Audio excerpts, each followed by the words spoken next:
Bon, alors on est ici à Sionzier, c'est donc à la frontière de Cluse. C'est un rond-point que vous occupez depuis le début du mouvement. Depuis le 17 exactement. Depuis les 17. En fait au début on était venu du rond-point, puis après on nous a demandé de nous écarter, de nous mettre. On a été là-bas, de l'autre côté de la route là-bas. Après on s'est mis ici, puis Alors je vois qu'il y a une croix jaune, est-ce que c'est vous qui l'avez mise? Oui, la grande croix. C'est une croix qui a été beaucoup vandalisée. Elle a été vandalisée alors? Beaucoup de fois, elle représente le souvenir qu'on avait sur le rond-point et surtout toutes les personnes qui sont mortes. Bah écoutez, la gendarmerie ne dit rien, ils passent, voilà, c'est... D'accord, donc c'est cordial. Il n'y a aucun problème pour l'instant. On vous a laissé vous installer ici. Exactement. Vous avez juste peut-être demandé de ne pas bloquer la circulation et puis faire attention aux règles de sécurité. Quand on distribue le tract, les gens qui veulent s'arrêter, ils s'arrêtent. Puis bon, pas plus d'une minute, après on laisse passer. D'accord, ok. Alors je vois que vous avez mis un certain nombre de revendications.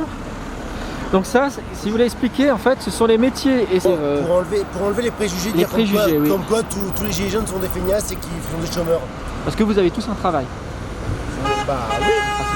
Bon, il y en a qui travaillent pas en ce moment, mais comme moi, on ne travaille pas. Mais... Ou bien sûr, les gens qui sont retraités ou en handicap. On a du travail, on passe notre temps libre. Ici.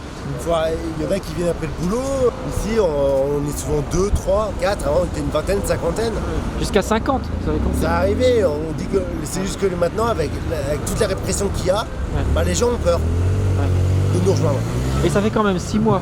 Donc en 6 mois, même si c'est un peu normal qu'il y ait un peu moins de monde, mais vous n'avez pas abandonné votre place alors. On ne peut pas laisser tomber. Le problème c'est que si on ne le fait pas aujourd'hui, la politique qui est en ce moment en train de se passer va continuer, va s'amplifier. Puis il faut penser aux générations futures qui vont payer. La chose qu'on demande, c'est un référendum d'initiative citoyenne. Ils refusent de le faire. Alors demain, ce sont les élections européennes. Oui. Est-ce que vous allez voter? Oui. Oui. Est-ce que les gilets jaunes qui font partie vont voter ou il y aura des abstentionnistes? En tout cas, toutes les personnes ici présentes et même des personnes qui sont passées nous voir dans l'après-midi veulent voter. Et même demain, devant la mairie de Cluse, on va faire une petite action, pour se montrer. Un peu du soleil. Vous l'avez vu le film? Oui. Alors vous l'avez trouvé bien? Oui, je l'ai vu en avant-première à Tanache. Oui. Qui est le revoir à Cluse. D'accord. Moi, je connais un peu Gilles Perret parce que j'ai vu ses précédents films. C'est quelqu'un de la région, il faut signaler. Ouais, lui aussi. Les deux? Lui aussi, la vallée du Gifon. Ah d'accord. Donc oui. Donc vous le connaissez peut-être déjà avant. Je l'ai vu, un de ses films, c'était en 2005, c'était Ma mondialisation. Il fait partie de l'association CRHA depuis le début. D'accord. Donc c'était un beau succès. Cette année, ça a été un beau succès, comme tous les ans d'ailleurs. Mais là, cette année, il y avait beaucoup d'invités, des invités de marque. Ce Ziegler qui a fait un beau discours, qui a été très suivi. Des invités surprises, dont Gaspard Glantz, journaliste. Qui d'autres encore, on va pas tous les citer, mais en tout cas des gens engagés qui ont eu un message porteur. Je me souviens aussi de la palestinienne qui a expliqué, qui a donné son témoignage sur sa détention et puis les conditions de vie aux Palestine. Donc c'était vraiment émouvant. Il faut juste regretter qu'il n'y avait pas une très forte couverture médiatique à part notre chaîne. Est-ce que vous l'expliquez? Ça n'a jamais été médiatisé. Le seul vraiment qui en parle, c'est que je connais, Libre Info 74, un média sur internet. Donc des médias indépendants. Bon, après c'est un... Donc vous direz qu'est-ce qu'il y a un problème justement avec les médias, surtout les médias en France, qui ne traiteraient pas l'information de manière équitable, qui la déformerait ou qui aurait une vision très manichéenne et pro-gouvernementale? C'est un peu normal. Enfin, moi, ça me choque pas dans le sens que les médias sont tenus par des financiers maintenant. Ça vous choque pas, c'est un peu grave. Ça vous surprend pas, on va dire. Ça veut dire que ça me... Mais que ça vous choque... Ça me choque, mais ça me surprend pas que... Donc du coup, le danger, c'est la manipulation. Cette manipulation, elle a certainement eu un certain effet. Probablement, je pense qu'il a dû favoriser l'élection de M. Macron, mais est-ce qu'aujourd'hui, cette manipulation, elle est toujours aussi efficace, ou maintenant, il y a plus de défiance et beaucoup de gens se méfient des médias et cessent de croire? les gens, moi j'en discutais encore ce matin, ils me disent nous on est dans la vraie vie. La personne me disait nous sommes dans la vraie vie. On voit ce qui se passe. Les médias, non. Enfin, moi je pense que la plupart des gens maintenant n'y croient plus quoi. Ce que racontent dans les médias. Et puis il y a d'autres manières de s'informer. Voilà, les gens Internet cherchent aussi. d'une autre manière à s'informer, que ce soit sur Internet. Même s'ils ne savent pas forcément toujours où ils vont, ils cherchent une autre manière de s'informer. On parle par rapport au rassemblement des Glières la semaine dernière. Donc c'est un peu pour faire connaître le programme du Conseil national de la résistance. Et dans le programme du Conseil national de la résistance, il y avait une ligne qui stipulait que les médias ne doivent pas être dépendants de la finance. Donc c'était l'indépendance par rapport à la finance. Donc ça, ce sont des idées que des gens ont déposées, ce sont pas que Oui, des morts. il y a aussi des gilets jaunes qui les ont posés. Par exemple, on a des collégiens, comme on voit, la baisse des taxes. Alors, on peut peut-être regarder de plus près, il y a un crayon, donc les gens peuvent venir et Exactement, écrire. c'est totalement libre. Hein. Les gens peuvent D'accord. venir écrire, on a des feuilles à Macron disposition. d'émission, c'est pas très original. Non, mais après, c'est un peu... Baisse voilà. des taxes, oui. L'établissement de l'ISF, par l'ISF, exemple, oui. le RIC, les charges, le pouvoir. Sans pas l'ascension médiatique, donc ça c'est un sujet qui Exactement, qui est très important parce que les médias ne peuvent plus dire ce qu'ils veulent. Parce que l'État nous censure vraiment énormément. Alors vous avez aussi des messages de félicitations, je vois le meilleur rond-point de Sionzy, ouais. Ben, il n'y en a qu'un, donc c'est difficile de faire mieux. Ouais. Et là, Ouais. le pouvoir d'achat, je vois, on a de l'amour, tout ça, oui. Donc Oui, voilà, de l'amour, de la justice sociale. En fait, vraiment tout ce qui nous rassemble, tout ce qui nous a rassemblés depuis le début. Hein. Et donc, vous, ce qui est important de noter, c'est que vous êtes sur ce rond-point, mais vous n'êtes pas tout seul. Vous faites partie d'un groupe de Haute-Savoie, vous communiquez par réseaux sociaux. Ah oui, après, il y a par exemple Annemasse qui sont déjà venus passer une après-midi avec nous, manger avec nous pour mettre des plans d'action. Des fois je suis sur Annemasse, des fois je suis ici, je suis polyvalent la nuit en fait. D'accord, Agent de sécurité mobile en nuit en fait. d'accord. Voilà. Et puis après votre travail, donc vous revenez ici pour Voilà, je viens. marquer la présence. Est-ce que, je sais que ça se faisait sur certains sites, il y a des gens qui dorment parfois sur place ou c'est terminé? Jusqu'à il y a quelques mois en arrière, dans tous les camps ça dormait. C'est jour et nuit les camps ils tournaient et puis depuis quelques temps on a arrêté les nuits. Les nuits sont terminées. Après vous essayez de faire évoluer le mouvement, quoi. On essaye. Il y a des dérivés de mouvements, il y a Extinction Rebellion qui apparemment est né en Angleterre, il y a d'autres mouvements qui sont apparus. Je vois il y a un symbole, donc le gaz, la démocratie, Ça dit plus rien, c'est pas un autre symbole, oui. Et puis on voit aussi des tracts qui sont diffusés, je pense habituellement sur les ronds-points. Alors on voit du Zyklon, financement de parti. Ah là c'est une super société ça. D'accord. En fait, Et Finance en marche, d'accord. Donc En c'est fait, toute une histoire. c'est une société qui a financé justement la campagne électorale pour les européennes Oui. d'Emmanuel Macron. Voilà. Et, Et il n'y a pas besoin d'épiloguer parce que tout est marqué, donc Ouais. il suffit de lire. voilà. Et ça explique. Production de Zyklon en Allemagne sous le règne d'Adolf Hitler. Ils acceptent leur argent et du fait à partir du moment où ils acceptent cet argent, ils ferment les yeux sur ce qui se passe dans ces entreprises-là. Donc si on prend un exemple concret pour Bayer, c'est Bayer qui a racheté Monsanto. Oui, c'est eux qui ont oui, santé c'est ça, ouais. et qui commercialise justement le très décrié glyphosate, qui est un exactement. pesticide Le glyphosate, tout ce dangereux. qui est Roundup, Voilà, qui fait l'objet de procès. Exactement, c'est ça. Parti dans un principe où c'est les États qui disent au peuple ce qu'ils doivent faire. Alors que normalement, ça devrait être l'inverse. C'est le peuple qui devrait dire à l'État ce qu'il devrait faire. Donc par exemple, vous serez tout à fait favorable de mettre en place, on parlait du RIC, c'est de la première revendication, pour avoir un système similaire à la Suisse qui permettrait par des jeux, systèmes d'initiative avec le RIC, poser loin. en fait, avec le RIC, c'est en fait le peuple aurait un pouvoir décisionnel sur justement ce que veut faire l'État. Est-ce que vous le connaissiez avant? Bah, on était quelques-uns. Non, pas spécialement. Dans la grande majorité des gens que j'ai rencontrés depuis les Gilets jaunes, je connaissais personne avant et On se connaissait pas. Et une puis, famille. On a appris à se connaître au fur et à mesure du temps, puis maintenant on est comme une grande famille. On est des amis, on est des copains, on est comme une grande famille. Alors qu'avant on se connaissait pas. Avant on aurait peut-être pu se croiser dans la rue, Et pas on se serait pas adressé la parole, on se serait pas dit bonjour, et puis maintenant à chaque fois qu'on se voit on s'adresse la parole, on se dit bonjour, on se côtoie. Donc ça c'est le côté positif. Voilà, le côté positif c'est que ça vous c'est un des côtés positifs de ce moment.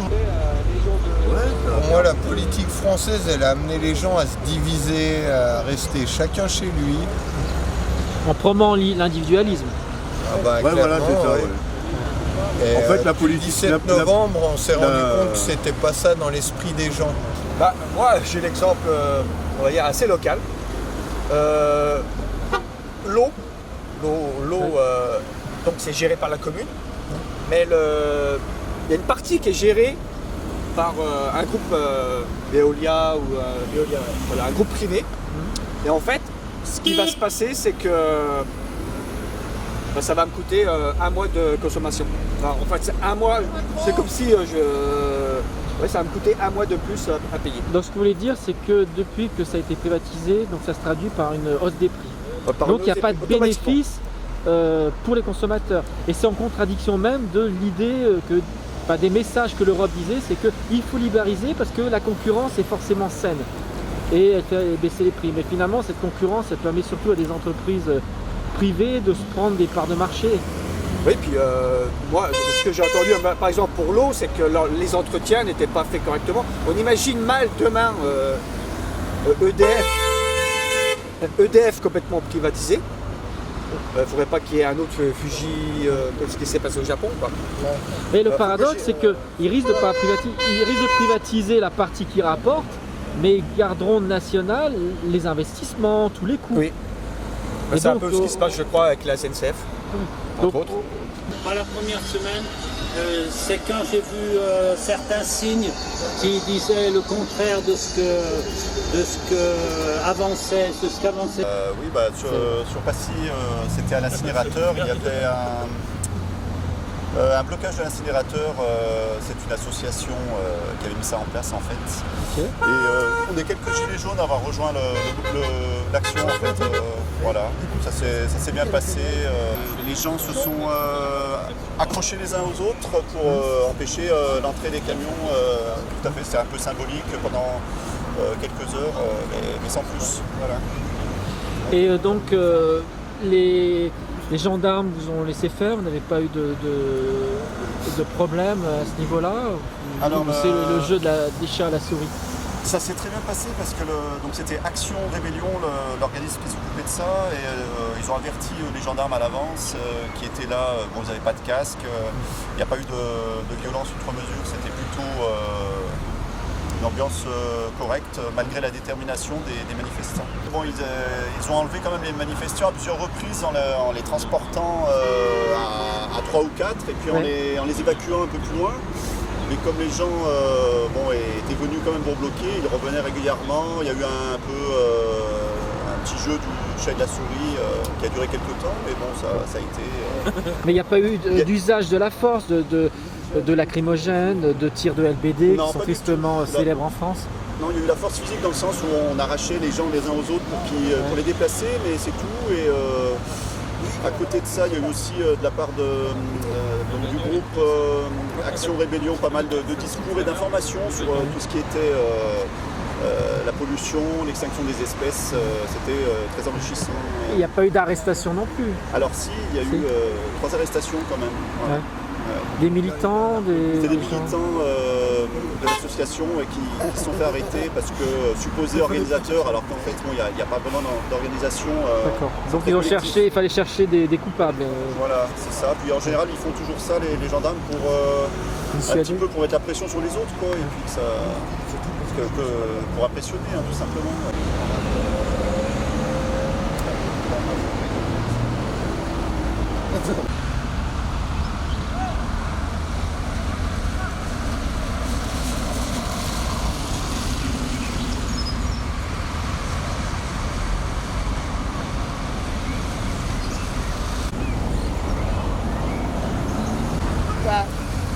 Le bonhomme. Bon, C'est moi qui l'ai fait ça.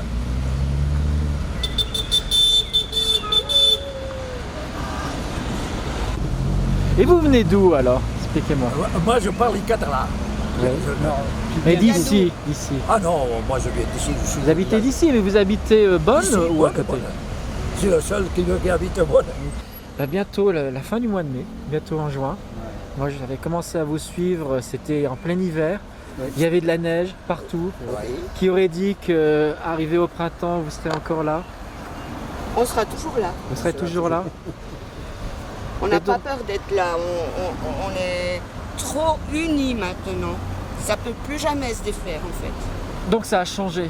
Ça a changé. Vous vous êtes réveillé, vous avez rencontré des gens. On a les yeux un peu plus ouverts et j'espère que les gens vont comprendre ce qui se passe. Parce qu'il y a beaucoup de gens qui ne comprennent pas encore et c'est dommage. Et je crois que la seule chose qui peut aller, c'est l'union. Et rester unis et faire des actions unies. On attend pour les élections, on espère que Macron va se casser la gueule. Ça c'est sûr. Ça c'est votre souhait. Alors vous donnez pas de consigne de vote, sauf vous donnez pas de consigne de vote chez les Gilets jaunes. Moi je dis qu'ils votent pour qui ils veulent. Mais personnellement, surtout pas pour Macron, ni pour l'oiseau qui va tomber de sa branche. Mais en tout cas, moi ça serait Asselineau.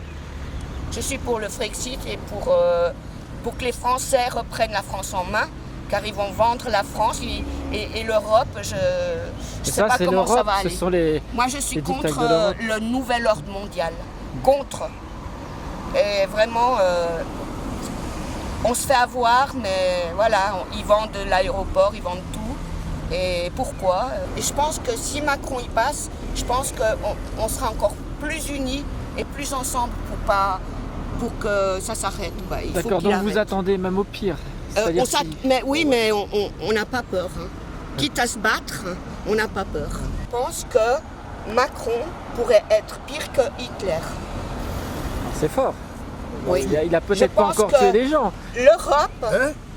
Je pense que vous dites qu'il n'a pas encore tué des gens. Je pense que vous le savez pas. L'argent qu'il prend aux Français, moi je pense que c'est pour faire une armée européenne et pour faire une guerre mondiale. Je vois que ça, parce que d'enlever tout l'argent et tout ça aux pauvres, je vois pas d'autre solution que de vouloir tuer les gens. Si j'ai bien compris, vous n'allez pas rester sur ce terrain. Mais je pense pas. Pour l'instant, oui, mais vous avez des échos. Mais même si on ne restait pas sur ce terrain, on trouverait une autre solution. Mais on se retrouvera toujours. Ça, c'est sûr. Il y en a certains qui ont peur de toute cette brutalité, tout ce qui se passe dans les manifestations, c'est sûr, parce que c'est pas normal que les gens se fassent taper de la sorte. Il y a soit la présence physique sur les ronds-points, comme vous faites, souvent les anciens, et puis il y a ceux qui vont manifester. Oui. Vous allez manifester parfois? Personnellement, je ne peux pas à cause de ma santé et la santé de mon ami non plus. D'accord. Notamment si on est asthmatique, on se fait gazer. Les gaz sont tellement toxiques. Et non seulement c'est des gaz toxiques, mais il y a même du poison dans ces gaz. Il y a du poison par internet ou choses comme ça. Donc c'est là qu'on apprend beaucoup de choses et puis qu'on ouvre les yeux.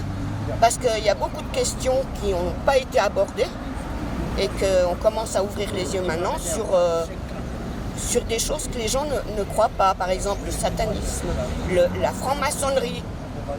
La franc-maçonnerie. Donc ça, c'est des sujets que vous discutez? C'est des sujets qu'on discute. Et je pense que s'il y a tout ce qui se passe dans le monde actuellement, je pense que les francs-maçons en sont pour quelque chose. Il y avait une troisième qu'on a dû enlever. Parce que les voisins, ça faisait trop de bruit pour les voisins derrière. Donc vous avez des voisins qui râlent, mais ils sont assez conciliants quand même. Ils étaient conciliants longtemps, mais quand ça fait tous les soirs que ça klaxonne, ils étaient un peu fatigués, je pense. Et c'est pour ça qu'on va déménager. Mais on ne va pas lâcher. Parce que vous savez qu'il y a des ronds-points qui ont été déménagés par la force. Je ne sais pas si vous avez entendu Albi-sur-Chéran, qui était un groupe pacifique. C'est pas grave. Ils ont été manu militari expédiés, mais en plus le maire les empêche de revenir, fait installer des pierres. Mais on trouvera toujours quelque chose. À la limite, on va faire en dur. Mais ça, c'est interdit. Même si c'est interdit. Je crois qu'il faut faire des choses interdites pour avoir ce qu'on veut, parce qu'avec les choses qui sont autorisées, on n'a pas grand-chose et on se fait taper dessus. Alors celle-ci, c'est une affiche, pour expliquer. À vous de choisir. Ça, c'est le bilan de, oui, de M. Macron. 2 ans de présidence. Et voilà, tous les yeux crevés, tous les blessés, il n'en a même pas parlé. Donc, et ça vous choque? Ça vous choque d'avoir quelqu'un qui n'a pas d'empathie? On arrive... pour moi, c'est pire qu'Hitler. Ah, vous pensez que c'est pire qu'Hitler ça va venir comme pire que ça. Parce qu'il vous ignore et il veut vous réduire? Pas seulement pour ça, mais pour tout ce qu'il a fait faire à Castaner et tout ça, je veux dire, c'est inhumain. Alors après, ce sont les policiers qui exécutent ces ordres. Non, mais c'est pas des vrais policiers, ça. Alors, il y a des policiers en jeans. Alors ça, c'est peut-être ce qu'on appelle les brigades d'intervention anticriminalité. Je sais pas. Il y en avait qui n'étaient pas français aussi. Après, il faut faire attention à tout ce qui se raconte sur Internet. Bah oui. Ce que je sais, c'est que les policiers sont malgré tout obligés de suivre des ordres. Maintenant, ils ne sont pas obligés de blesser les gens et d'aller aussi loin. Et la responsabilité, certes, le policier est responsable du tir, mais c'est surtout l'État qui... Si on tire, normalement on se met à genoux pour tirer en bas, mais là il tire à portée de la tête. Il vise la tête. Donc voilà, ça c'est des ordres qui ont été donnés. Et si on est intelligent, même si on est policier, on ne tire pas à la tête.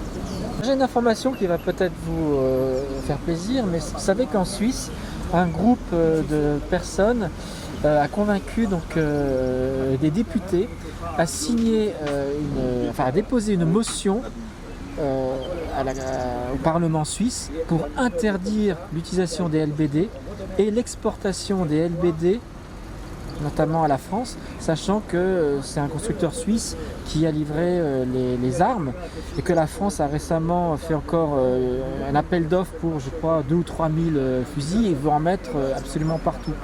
Donc ça serait un signe positif. Comment vous accueillez cette... Bien sûr, ça serait un signe positif. Hein.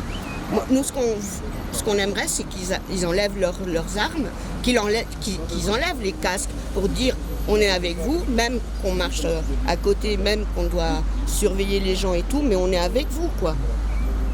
C'est pour ça, quelquefois, dans les manifestations, ils disent la police avec nous.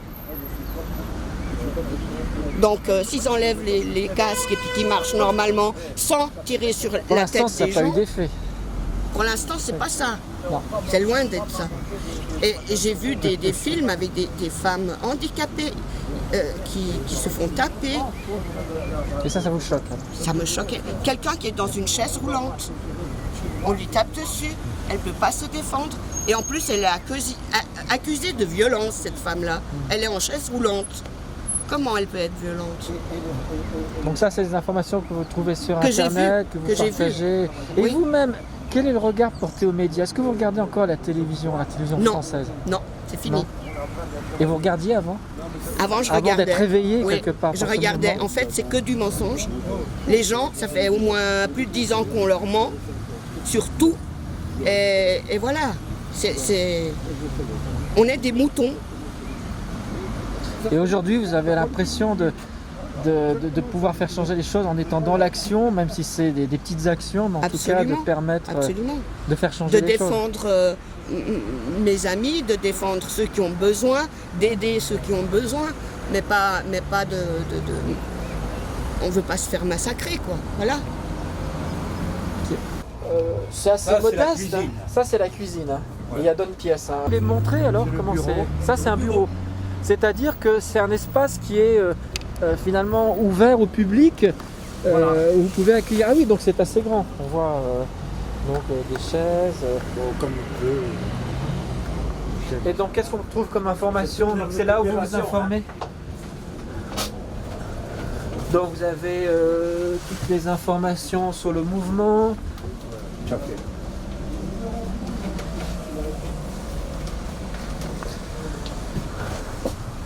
Vous avez vos collections de badges, donc vous vendez aussi des badges pour... Oui, tout à fait. À but non lucratif. Hein. Vous avez mis une affiche d'En Marche. C'est par humour alors? Ce qui se passe, voyez-vous là, ce qui va se passer, rassemblement à Donc ça, ce sont vos actions. Voilà. Donc là, aujourd'hui, un rassemblement voilà. à Annemasse. Donc vous avez une idée du nombre de personnes qui sont parties sur Annemasse? Je crois qu'il y a Annemasse, il y a Annecy, il y en a qui sont partis à côté des Cluses. Comme ici, on ne peut rien faire. On est unis, on essaye de faire le plus possible. On ne bloque pas les frontaliers, parce que si on bloquait les routes, le maire d'abord, parce qu'ici, il y a presque 1200, 1300 frontaliers. Donc c'est important pour l'économie. Et les frontaliers, est-ce qu'ils sont solidaires? Ils s'arrêtent? C'est justement que je suis contre avec eux. Je dois discuter avec monsieur. Mais oui, je dis mais oui, mais si on bloquait les routes, c'est mal pour la Suisse, c'est mal pour le village. Et puis, c'est que j'ai peur que les frontaliers aillent contre nous. Puisque toutes les propagandes, parce que vous êtes comme moi, vous êtes journaliste, vous ouvrez la télévision, qu'est-ce qu'on voit? Macron, le député de la République en marche, on voit que ça. C'est qu'à la télévision, il y a un parti pris et voilà. C'est les médias français donc ne montrent que oui, voilà, vous êtes journaliste. Quand il y a une manifestation, les journalistes font comme vous, mais ils prennent ce qu'ils font, les gilets jaunes, mais ils ne prennent pas ce qu'ils font la police. Ah, vous voulez dire quand il y a des violences? Donc il y a une sélection. Il y a des jeunes qui parlent très bien. Par exemple, moi je suis cheminot, hein. Moi je suis contre ce qu'ils ont fait à la SNCF. Ah, je suis contre. La privatisation. Et vendre le TGV, c'est français. On va recevoir des TGV de Chine, d'Allemagne. Comment on appelle les trucs qui vont travailler en France, les gens qui viennent travailler en France, à moitié prix. Les travailleurs détachés. Donc ça fait une concurrence qui est inégale. Inégale et injuste, parce qu'en France, voilà. Il faut payer la vie sur place, c'est cher, et des gens viennent. Eux, ils payent dans le pays, c'est pas normal. Ça, c'est un problème de l'Europe. L'Europe, c'est l'Europe. Oui, mais l'Europe. Non, vous ne croyez plus à l'Europe. Vous l'Europe, c'est un problème. Moi, je crois à l'Europe. Mais pas cette Europe, peut-être. Non. Je voudrais que tous les ouvriers de toute l'Europe gagnent le même prix, même salaire. Alors on en est loin, puisque justement la proposition de Madame Loiseau, ce serait de déterminer le salaire minimum à la moitié du salaire moyen des pays. Oui. Ce qui est une aberration, parce que beaucoup de gens gagnent peu et le salaire minimum est très proche du salaire moyen. Donc ça veut dire baisser les salaires. Les salaires. Et ça aujourd'hui, vous le savez, puisque vous êtes à Genève, Genève, vous savez que pour avoir un appartement à Genève, impossible. Ici, il y a beaucoup de Suisses. Et des Suisses frontaliers, quelque part, qui sont avec vous. Oui, mais ils sont Suisses. Ouais. Ils sont Suisses. Pourquoi? Parce qu'à Genève, vous le savez, impossible d'avoir un logement. Impossible. Un Suisse ne peut pas acheter une maison, ni un immeuble. En gagnant, hein? Mais si ça continue, en France, ça sera impossible aussi. Et c'est ce que veut la politique de Macron, justement. Voilà. Moi, à mon époque, j'ai commencé à travailler, je gagnais le SMIC, mais on vivait mieux. Pourquoi? Donc aujourd'hui, vous plaignez les jeunes ils s'en sortent plus. Alors quand on entend pour eux. Et quand on entend, parce que c'est là, vraiment, vous disiez, les médias qui tournent en rond, M. Macron qui est très méprisant, qui dit les jeunes, ce sont des fainéants, ne travaillent pas, ne veulent pas travailler. Non, ça c'est lui qui le dit. Nous, les cheminots, on était des fainéants, on ne voulait pas travailler. C'est faux. Avant, les trains, ils marchaient bien. Vous voyez, il marchait bien, il n'y avait pas de retard, il n'y avait rien du tout. Ici à Annemasse, il y avait 3 usines. Et ces 3 usines, ils sont en Suisse. Il y avait, entre les 3 usines, il y avait presque 2000 ouvriers. Ils sont tous partis en Suisse. Et Thérion est parti en Pologne. Beaucoup de trucs comme ça. Donc en France, ce que vous êtes en train d'expliquer, c'est qu'il y a beaucoup de sociétés qui ferment, il y a une désindustrialisation. On voit, même si la vallée de l'Arve dit qu'elle marche, j'étais surpris de voir le nombre d'usines qui ferment. Alors vous êtes d'origine espagnole et installé en France depuis un moment. J'ai rentré en France en 1949, le 16 février. Donc en Espagne, Franco, le régime franquiste, capitaliste, on n'avait pas le droit d'aller à l'école, on n'avait pas le droit de faire un truc, rien du tout. Naturellement, mon père était maire d'une ville de 23 000 habitants. Quand il est passé en France, il est parti donc à la guerre. Donc il a fait 3 ans en Espagne et 5 en France. 5 en France. Il a été donc, les Allemands, ils l'ont mis à Lorient pour faire des digues et ils se sont sauvés pour partir au maquis. D'accord. Donc votre père a participé à la guerre, il vous a expliqué ce qui s'est passé. Ah oui, il m'a expliqué tout. Et vous connaissez bien la guerre, le message de la résistance, et ce qui s'est passé. Moi je l'ai connu à mon père à 11 ans. Vous ne l'aviez pas vu avant? Ah non, j'étais sur le ventre de ma mère, le pauvre. Et puis naturellement, lui est venu, il a fait la guerre, donc la résistance en France, donc au peloton des Glières, il a fait 3 ans. Ah d'accord. 2 ans à Grenoble. 2 ans à Grenoble. Et puis naturellement, il y avait la milice. Et mon père aujourd'hui, moi, mon père est décédé, le pauvre. Mais je veux dire par là qu'aujourd'hui, la police en France, je considère que c'est comme la milice de l'époque. La milice. Donc aujourd'hui, c'est comme si en France, c'était le retour du régime de Vichy. Qui commande? Et oui, qui commande? Qui commande? Le gouvernement Oui, le gouvernement. Pourquoi c'est pas interdit de circuler dans la rue, de faire des manifestations? Donc vous dénoncez qu'il y a des lois qui sont expéditives. C'est eux qui l'ont fait. Oui. Ils votent, ils sont majoritaires. Toutes les lois qui passeront, ils seront passées.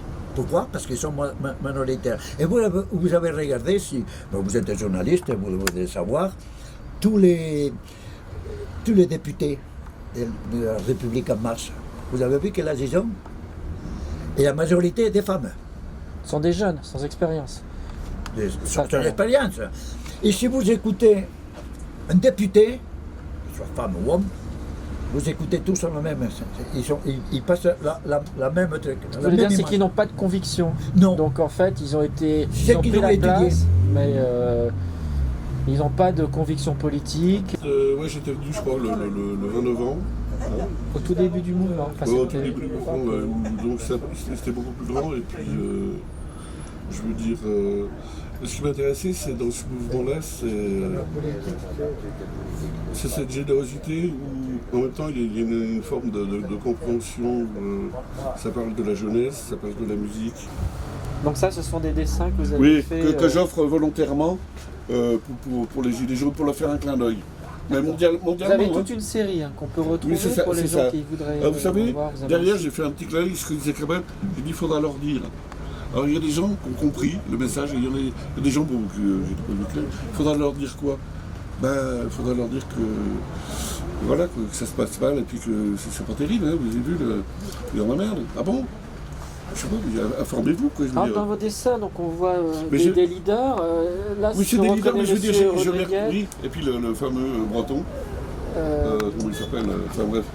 Nicole. Ouais, Nicole. Voilà. Et puis j'ai mis d'autres personnes qui sont là. Alors en fait, gilet jaune ou maillot jaune, mais j'ai pas voulu marquer ric, rac, tralala.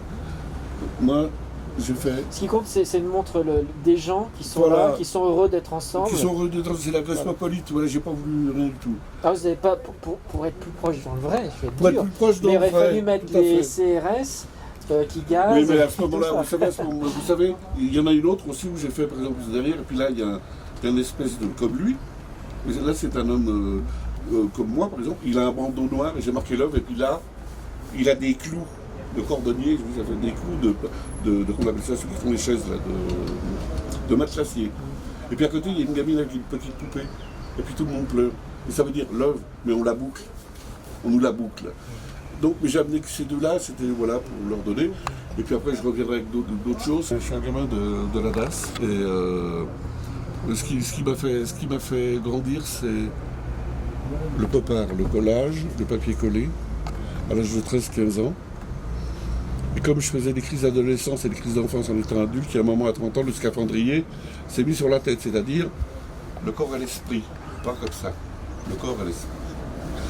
Parce que quand on a une enfance malheureuse, c'est très difficile à guérir. Donc, comme disait Vassili Kandinsky, ce peintre qui était docteur pour les enfants, psychanalyste, il disait « La couleur, c'est des chiffres, les chiffres, c'est des vibrations, et les couleurs guérissent. » Et moi, je me suis guéri tout seul, sans médicaments, sans rien du tout. Et j'ai toujours aimé l'art parce que ce soit l'opéra, la danse classique, les gens qui lisent, les gens qui écrivent, j'ai toujours été vraiment très très étonné de... Parce qu'on est là, puis d'un coup, hop, tu dessines et puis tu te dis, mais ça vient d'où? C'est l'inspiration. Oui, l'imagination, voilà, c'est ça. Voilà, et puis on le voit et ça, c'est votre meilleure thérapie. Ah oui, absolument. Et puis en levant la tête au ciel, je veux dire, je trouvais que c'était extraordinaire d'apprendre sans qu'on nous donne quoi que ce soit, par exemple. Comme un texte où l'auteur ça tourne et puis d'un coup, oh, je m'excuse, j'ai oublié le texte. Là, t'oublies rien parce que c'est la main, c'est une fusion, enfin bref. Et en grandissant, j'ai des potes dans la pop musique, une belle collection de musique, hein, que ce soit de Joe Cocker à Leonard Cohen, Led Zeppelin, Pink Floyd, et David Gilmour et autres, hein, il y a d'autres. Et j'ai toujours aimé l'art, les pique-niques, on appelle ça comme ça, qui étaient déjà contre les centrales nucléaires, Crespalville et compagnie, on disait qu'on était des cons, puis maintenant on retourne en arrière, mais nous on commence à avoir de la canette. On peut dire qu'on est des vieux cons, mais et puis on s'aperçoit, eux ils s'aperçoivent, ils disent, bah t'as vu, ils sont plus âgés que nous, bah t'as vu, on était contre, et puis maintenant on s'aperçoit que, parce qu'ils ont pris conscience. Et puis les jeunes, aujourd'hui on leur fait comprendre, c'est pour ça qu'ils font de la tambouille avec une espèce de bouillon cube qui vient aussi de je sais pas d'où. Hein. Non, surtout pas, il ne faut pas que les jeunes prennent conscience. Alors on leur met 800 chaînes. Il y a ça, il y a mais vous croyez à la jeunesse? Vous pensez qu'à la jeunesse, oui, parce qu'il y a des, oui, absolument. Oui, parce que c'est la positivité. Parce que oui. Moi j'ai vu des jeunes qui sont vachement forts. Mais c'est pas évident, parce qu'il faut quand même reconnaître que le monde est quelque part plus dur qu'avant. Oui, mais ça devrait être le contraire. Mais oui, mais il y a une forme de... voilà, ils n'ont pas l'esprit libre. Mais non, parce qu'on se sert de tout aujourd'hui. On se sert de tout. Téléphone portable, on se sert d'internet, on se sert de ça. Ils ont leur cerveau qui est monopolisé. Voilà, avec ce genre de choses. Alors que nous, même si des fois c'est difficile, on allait au boulot, mais le patron il aimait bien l'ouvrier il aimait bien le patron. Moi j'ai été bouffé, j'ai monté des ruches pendant 5 ans, Haute-Savoie, je suis un patron que j'aimais bien, ben, vous savez quoi, j'allais manger chez lui. Ce que souvent, ceux qui décrivent le mouvement, ils disent c'est tous, ils font généralement les chroniqueurs des grandes chaînes qui font des classifications sociologiques, ce sont les femmes tous des aides à domicile, enfants, les hommes tous des chauffeurs routiers ou je sais pas quoi, c'est pas vrai, vous rencontrez des gens de tous les milieux. Ici, ce que j'ai vu, ce qui est intéressant, c'est que j'ai rencontré des peintres, des gens qui écrivaient, des professeurs, des gens qui s'occupaient, par exemple, de la collection de tire-bouchons, mais qui, eux, avaient des belles fonctions à Genève, avec des payes, voilà, mais qui étaient là parce qu'ils avaient pris conscience qu'en fait, l'argent, ok, mais l'argent c'est un moyen. Mais comment se fait-il qu'en 2019, il y a encore des enfants qui meurent de faim, on va livrer des flingues, mais la politique, Mais la politique de quoi? La politique c'est de la merde. Tout est politique, c'est évident, bien sûr, aujourd'hui on ne peut pas. Mais il y en a qui ont fait des belles choses, regardez, Brassens, Brel, Gainsbourg, alors on n'aime pas, alors on va dire autre chose, on va dire Barbara. On va dire Mouloudji, on va dire... je sais pas, il y a des gens qui ont laissé des choses photographiques ou même dans les films. Des traces, ouais. Des traces. Et pourquoi on en est là? On dirait que tout fout le corps, c'est tout perdu. En fait, c'est pas vrai. On allumait la mèche, tous les papiers, la grande musique classique, Beethoven, Schubert, Mozart, Béla Bartok. Ah non, mais maintenant on est dans le truc. Lequel truc? Vous êtes dans quel truc? Mais il y a une explication très simple, c'est qu'aujourd'hui, on ne mise que sur l'individualité. Oui. C'est que vous avez retrouvé dans ce mouvement de la fraternité, vous avez appris à penser collectivement. Et c'est ce que ne veut pas justement le gouvernement et les multinationales. Ils veulent que chacun soit dans leur bulle pour pouvoir être des consommateurs passifs. Oui, c'est-à-dire qu'en fait ce qu'ils veulent, c'est qu'ils veulent que ce soit des gens qui ne sont pas éveillés. Moi j'étais déjà éveillé il y a longtemps parce que ce que j'ai toujours aimé dans la musique pop, ou les babacous, la pop musique ou le tralala, c'était des gens où je me disais, déjà en 72, un jour il n'y aura plus de travail. Mais c'est pas qu'il n'y aura plus de travail, c'est ce qu'on appelle qu'il y aura un travail intelligent.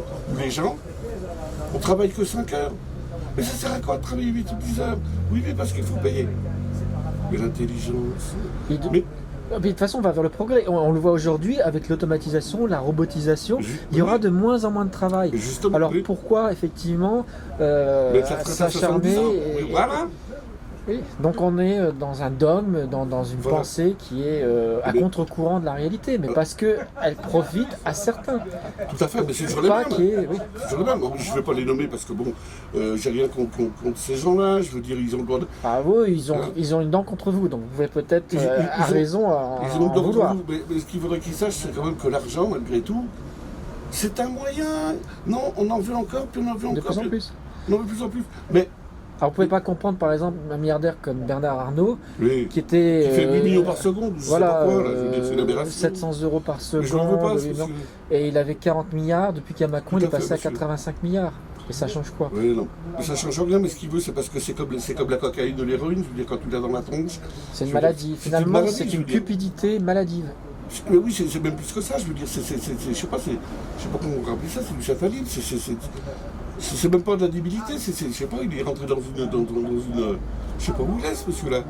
Alors après, c'est vrai qu'on le voit dans les belles bagnoles. Vous avez vu cette réussite? Vous avez vu le cas de Gauss également, qui avait pété les plombs, alors qu'on les médias plaignent parce qu'ils disent que la vie est dure en prison au Japon, mais tout ce qu'il a fait... Ce que vous me dites, c'est intéressant, vous avez vu quand il met la main dans le pot de confiture, tout est gratuit. Mais l'argent, il est là. Ah, il doit payer 25 millions d'euros. Après, c'est 4 millions d'euros. Puis après, c'est 25 millions d'euros. Et il ne sort pas de sa poche. Non, mais enfin, je veux dire, il les sort parce que... Mais c'est pas de sa poche, oui. Je veux dire, c'est des gens qui sont blindés, ultra blindés. Et puis s'il faut payer, on paye. Et puis je repaye. Et je surpaye. Bien bon, tu dis, ils font comment, ces mecs? Mais qui sont branchés où, ces mecs-là?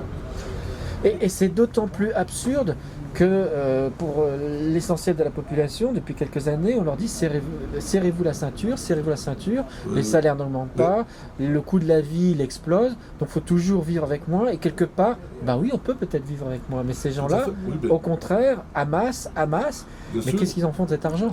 On maudit le salarié en disant il faut que vous mettiez à votre compte, mais se mettre à son compte, il n'y a rien de pire, parce que vous prenez tous les risques.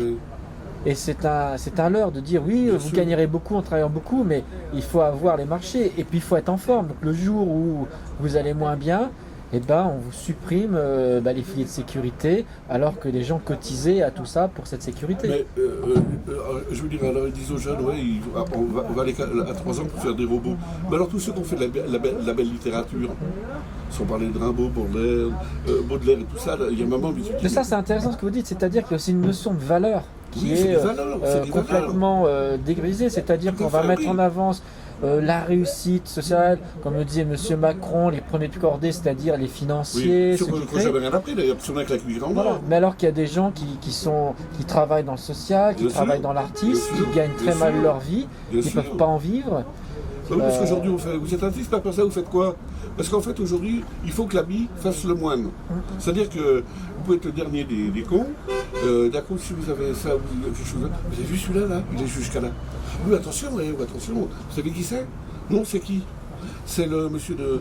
Ah, c'est de... Ah, la Haute-Savoie, ce qu'on appelle la Haute-Savoie, je veux dire, c'est magnifique, je veux dire, la montagne, je veux dire, des trucs, c'est extraordinaire. Tous ces gens je veux dire, qu'on fait la vie, tout ce patrimoine. Et puis aujourd'hui, t'as plus le droit de faire les tomates, on va bientôt les emprisonner parce que tu n'auras plus le droit de faire ton bout de jardin, parce que Monsantos, parce que tralala, parce que le cancer est voulu, le sida aussi, là, ils vont faire des salles, ça va être comme ça.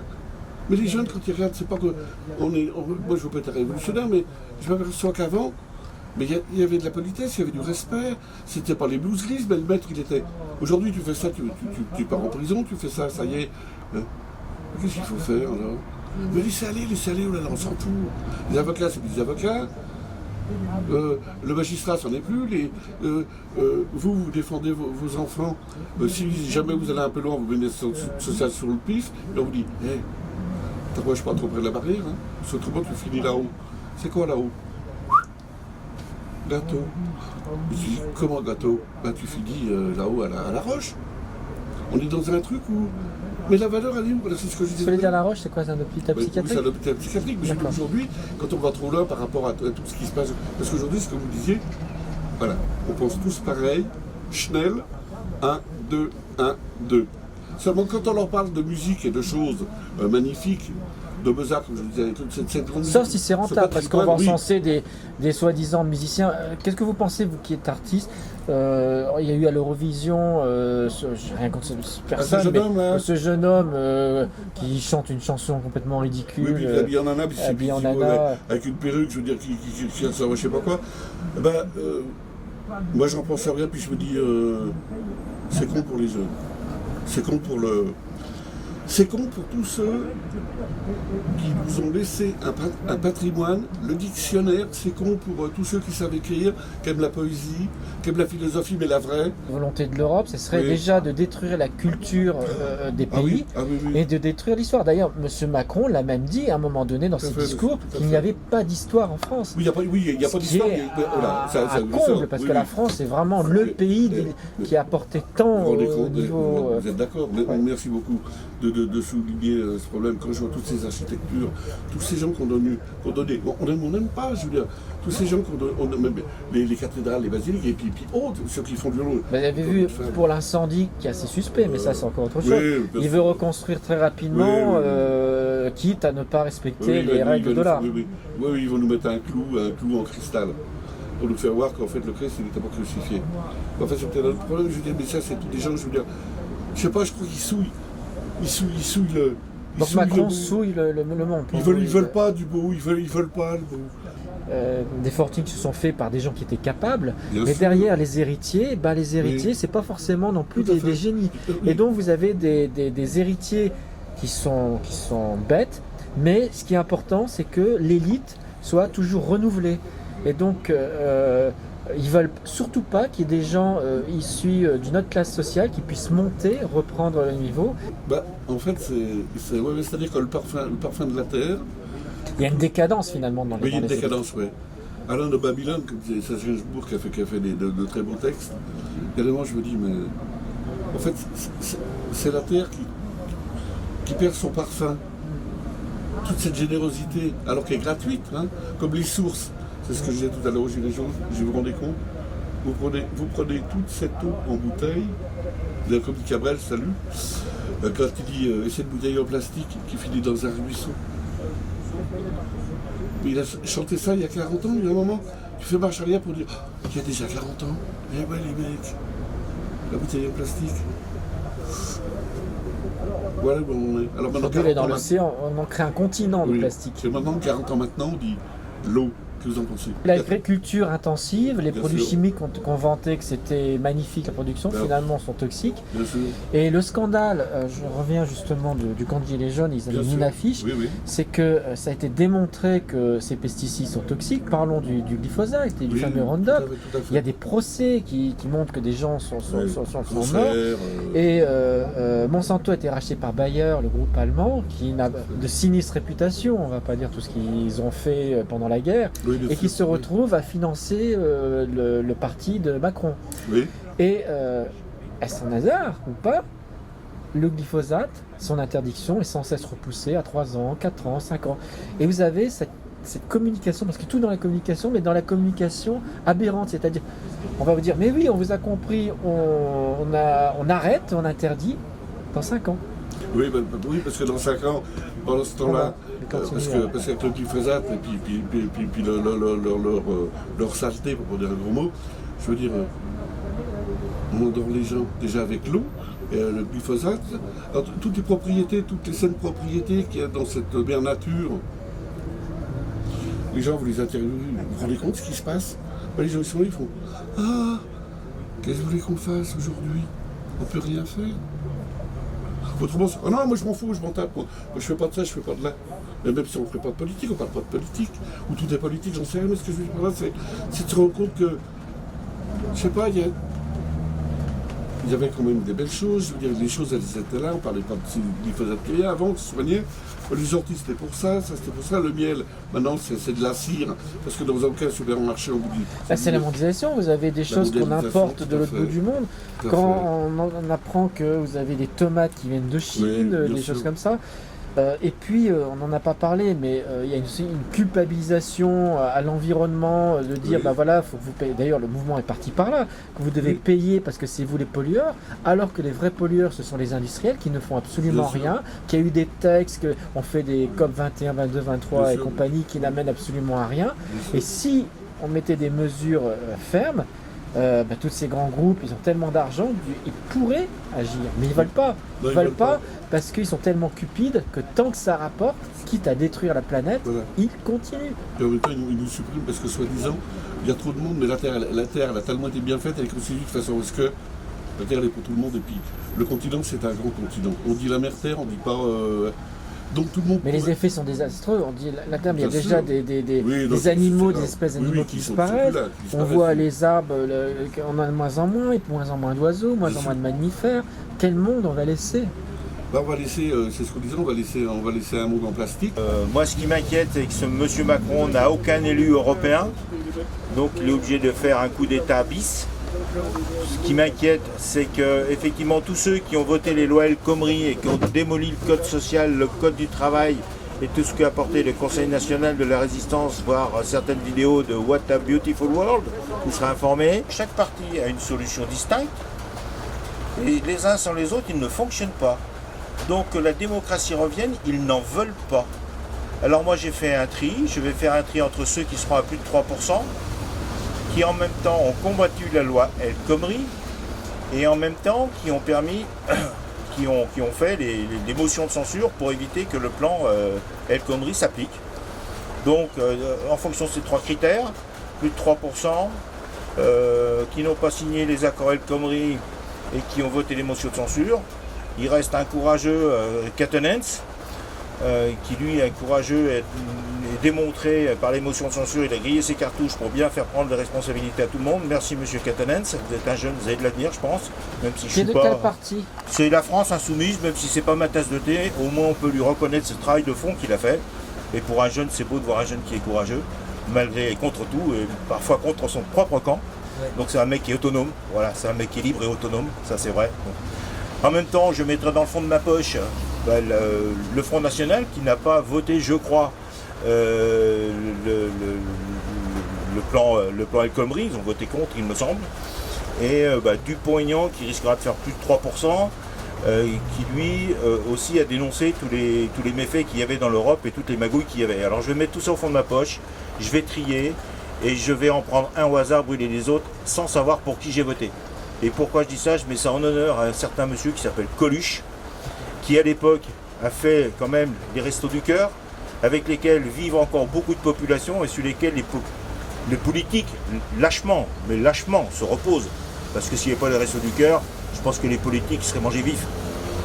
Donc quand Coluche s'est présenté, il a représenté jusqu'à 20-30% de l'électorat, 15% sûr. Et à partir du moment où il y a plus de 10% d'incertitude d'où viennent les votes dans une élection, tous les lobbyistes et tous les financiers ne savent pas où ils vont. Donc moi je vais inciter à faire un vote en fonction de certains critères, au hasard, pour que tous les lobbyistes n'aient pas de mainmise et ne financent pas comme des campagnes comme M. Macron, parce que M. Macron n'a aucun programme et en fait est un lobbyiste pour d'autres choses plus sournoises encore. Donc c'est pour encourager ceux qui se sont mis à découvert, qui ont combattu et qui aujourd'hui représentent le courage de demain. Voilà, donc l'incertitude sera la plus grande punition parce que M. Macron a dit je suis élu, je suis le chef, je fais ce que je veux, n'est pas chef qui veut. Avec 20%, il a fait un tour de passe-passe, moi j'appelle ça un guichetier braqueur, hein, on a dit ça déjà dans une interview, c'est un guichetier braqueur. Il ne faut plus lui donner ce moyen-là au niveau européen, sinon c'est la guerre mondiale. Les braqueurs politicards, banquiers comme Macron ne puissent pas se targuer d'avoir eu les voix des Français, parce que ce sera faux. Voilà. Il n'y a pas toujours un risque qui regagne, justement, parce qu'avec la puissance, il y a tous les médias qui vont dans son sens. Les médias, ils les payent. Des médias indépendants, il n'y en a pas beaucoup. On en voit quelques-uns, comme en ce moment, qui sont de l'autre côté de la caméra. Il y a des gens comme Mediapart qui sont quand même bien inquiétés. Nous, personnellement, on a voulu faire des actions Et on se rend compte que ce n'est pas du tout les préfets qui sont inquiétants vis-à-vis des gilets jaunes et des ronds-points, contrairement à ce qu'on croit. C'est là où il y a des élus de La République En Marche, ils téléphonent directement au ministère de l'Intérieur pour faire pression sur les préfets et menacer les maires de ne pas avoir ni de subventions, au supermarché, là où on faisait de la publicité, du tractage, de ne pas avoir les horaires d'ouverture qu'ils veulent, ou les agrandissements qu'ils veulent, etc., etc., etc. Ce qu'il faut quand même préciser, et là il va falloir attendre pour ceux qui croient que le mouvement des Gilets jaunes va s'éteindre. Et là il faut bien entendre, tous les Gilets jaunes, tous les citoyens et tout le monde, tous les politiques. Il faut savoir que l'élection de M. Macron a été tronquée parce qu'un maire à l'époque a été réduit de donner son accord, puisqu'il fallait 500 voix, un maire n'a pu donner son accord qu'un seul parti. Donc à partir du moment où Macron veut tout filouter, je ne vois pas pourquoi un maire pourrait signer un accord pour qu'un représentant politique se représente au présidentiel et qu'un maire puisse donner son accord que sur une seule voix, puisque sur une commune, tous les partis sont représentés. Donc il va falloir que le combat continue avec les Gilets jaunes pour que le maire puisse signer pour n'importe quel adhérent autant de fois qu'il veut et qui veut se présenter au présidentiel. Sinon les élections vont être encore tronquées. Et je dirais, pourquoi est-ce que ça se passe comme ça? Un maire va signer pour un parti, La République En Marche ou autre. Pourquoi? Parce qu'avant, si un maire avait les finances directement de par les entreprises qu'il y avait ou de par le département, aujourd'hui c'est tout ramené à Paris. Et M. Macron, avec sa politique d'impérialiste, fait comme les Américains ou les fonds de pension, prend 15% ou 20% pour ses propres comptes et redistribue 80% de ce que la commune ou le département vont donner. Donc ça fait toujours un manque de 15 à 20% des finances publiques par rapport à l'ancien système. C'est pour ça que les maires, quand ils donnent un accord pour qu'un représentant se fasse, ils vont toujours le donner à République En Marche ou un parti majoritaire qui vote avec Macron, parce qu'ils ont besoin de retour de subventions. Je ne sais pas si un monsieur Macron, avec son système, va être un jour mal à l'aise, puisqu'il est en fait content de servir un système financier occulte. Il est content de démolir la démocratie. Donc si demain la démocratie est démolie, il sera content. Le reste est comment on va gouverner. Si demain Macron est majoritaire, ce que je ne crois pas, avec quel pourcentage d'électeurs? S'il y a un pourcentage d'électeurs qui ne va pas voter, qui ne se sent pas concerné, mais c'est encore pire que ça. C'est-à-dire que même lui, il a détruit sa propre image. Donc ça veut dire qu'on n'est plus en citoyenneté, on n'est plus en France, parce que pour moi la France c'est la citoyenneté, c'est ce qui nous permet à tous, d'où qu'on vienne, de pouvoir correspondre et d'être ensemble. S'il n'y a plus de citoyenneté, c'est pas Macron qui aura gagné, c'est la France et la démocratie et les droits de l'homme qui auront tout perdu. En tous les cas, c'est dommage que des gens comme M. Jadot se présentent aux élections écologistes, parce qu'ils permettent, quand il y a un travailleur détaché qui travaille en Allemagne, par exemple, il est payé au prix de son salaire bulgare ou polonais ou autre. En France, on oblige à avoir le salaire du même emploi. Autrement dit, un travailleur détaché en France va avoir minimum le SMIC. En Allemagne ou dans les autres pays, il a ses 150 € du pays d'origine. C'est ce qui fait qu'il y a des serres écologistes qui tombent bien, parce qu'on paye des esclaves dans le sud de l'Italie pour ramasser des tomates. Le travailleur polonais, il a peut-être son salaire polonais ou son salaire français. Souvent, il a son salaire polonais parce qu'en fait, il n'est pas rattaché à la France. Il va dormir en France sur une voie de transit, mais c'est de l'esclavage. C'est de l'esclavage constant et continu de la main d'œuvre. C'est de la concurrence déloyale. Concurrence déloyale, et je suis vraiment... Vous savez, j'ai fait Crémalville une époque, bon, on va pas dire que j'ai fait Crémalville comme Gergovie, mais il y a quand même des éléments qui sont dans ces partis-là qui sont de très très grandes valeurs et qui malheureusement fonctionnent politiquement avec des Macron qui sont des anti-valeurs. Donc je n'arrive pas à comprendre qu'ils puissent voter les lois El Khomri, qui ne votent pas les motions de censure et qui font corps avec un État Macron qui n'a aucun représentant et qui bientôt n'aura aucune légitimité. Voilà. C'est exactement ce qui s'est passé parce que en gros, c'est pas un renard, c'est une flèche tirée par un arc.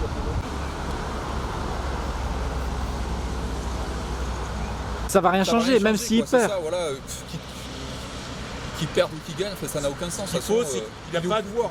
C'est pas là, ils ont pas mais pour l'instant, il n'a pas de représentant à l'Europe. Donc plus il y aura des votes utiles en fonction de ce qu'on pressent ou pas. Il n'y a pas de deuxième tour. Il n'y a pas de deuxième tour.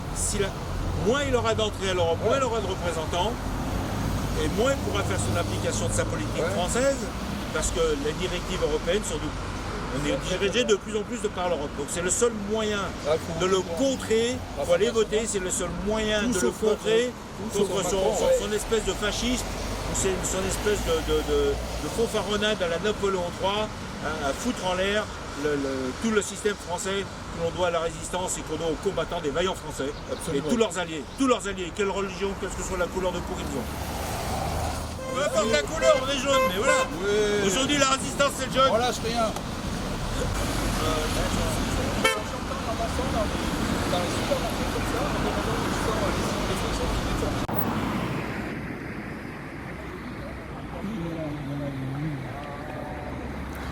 Alors, c'est donc le nouveau QG. On va faire la visite. Oui, alors regardez, on vient de faire ça aujourd'hui, voilà. Justement. Ça, c'est l'annexe. C'est pas ce qui a fait le... c'est bien fait. Voilà, et maintenant vous avez donc c'est fermé avec une porte, on peut voir un petit peu l'intérieur, je prends quelques photos. Oh, il y a l'éclairage, bonjour. C'est sympa à l'intérieur, la maison du peuple. Voilà, donc c'est la nouvelle maison. Quand est-ce que vous faites donc l'inauguration ou la pendaison de crémaillère, on va dire plutôt? On va dire ce soir. On va dire ce soir. Ce soir? L'anniversaire? D'accord. En tout cas, c'est un endroit chaleureux. Vous mettez pour vous trouver. Vous avez eu ce terrain par donc c'est un propriétaire sympathique qui a accepté de vous passer son terrain. Donc ça permet d'avoir l'électricité, d'être. C'est vraiment comme une petite maison. Vous avez la fenêtre et tout. Hein. Allez tout le monde dehors. Allez, on va se faire tout le monde dehors.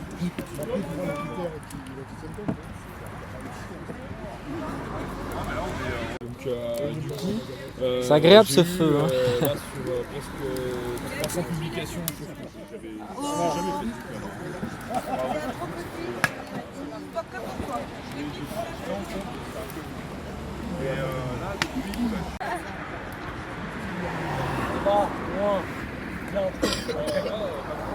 Voilà. Allez, vous faites un cri de joie.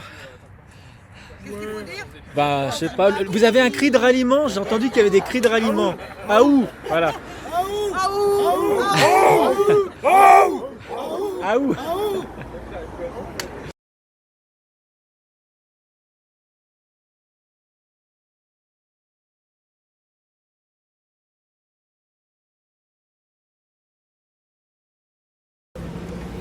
C'est plus agréable le soleil quand même, parce que je me souviens quand on venait ici, qu'il il faisait -5, fois sous la neige, sous la pluie. On mange quand même chaud à midi, on a une gazinière là-dedans, on cuisine, voilà. Moi, je me souviens, c'était pas mal ce qu'il y avait, les gens donnaient des... Bon, là aussi, je vois que vous avez encore des dons. Il me semble que tout à l'heure, une personne est venue vous donner... Oui, il y a déjà des gens qui donnent, on continue toujours. Ok. Très bien. Et alors les signatures pour les référendums, ça continue? On était à plus de 2000 et là on va reprendre. Plus de 2000? Oui. Et ça vous faites quoi? Vous l'envoyez à la mairie? Là on va reprendre sur le marché. Le jeudi il y a le marché. Ah d'accord. Donc on va avoir un stand et on va faire signer les pétitions et puis en même temps expliquer aux gens ce que c'est le riz. D'accord. Parce qu'il y a plein de gens qui ne savent pas ce que c'est le riz. Ok, voilà. Super.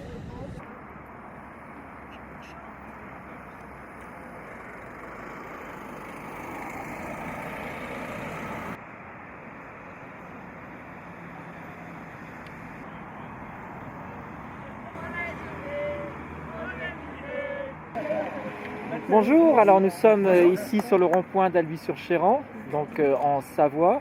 C'est situé entre... Ah, on est à Haute-Savoie, excusez-moi. En Haute-Savoie, d'accord. Situé entre Annecy et Chambéry, ou Aix-les-Bains, je crois, avant.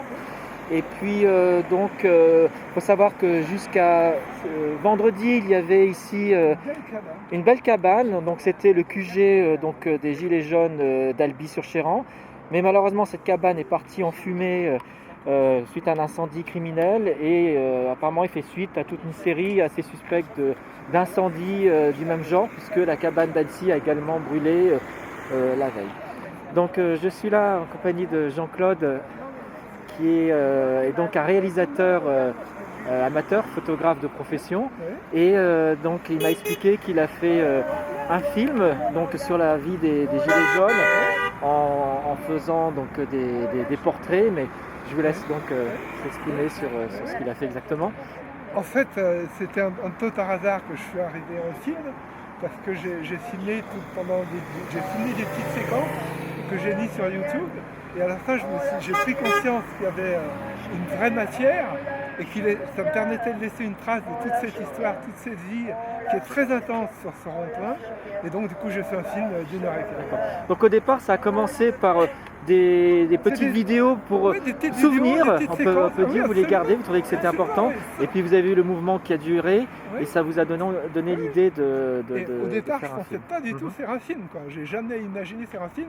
C'est qu'au bout de 3 mois que je me suis dit, bon, ben, c'est bien de mettre ça, tout ça bout à bout, toutes ces séquences de vie sur ce rond-point, qui ont été très intenses, comme je vous l'ai dit, et donc du coup, voilà, j'ai fait un film. Est-ce que cette idée ne nous est pas venue aussi du fait du manque de couverture médiatique? Parce que sur les petits villages, voilà, on m'a dit on n'a jamais vu passer la télé. En fait, mon objectif, quand je me suis décidé à faire film, sans savoir si ça serait possible techniquement, mon objectif c'était de répondre au fossé qui existe entre ce que je vis, ce que j'ai vécu ici sur ce rond-point, et l'image qui en est donnée par les médias dominants.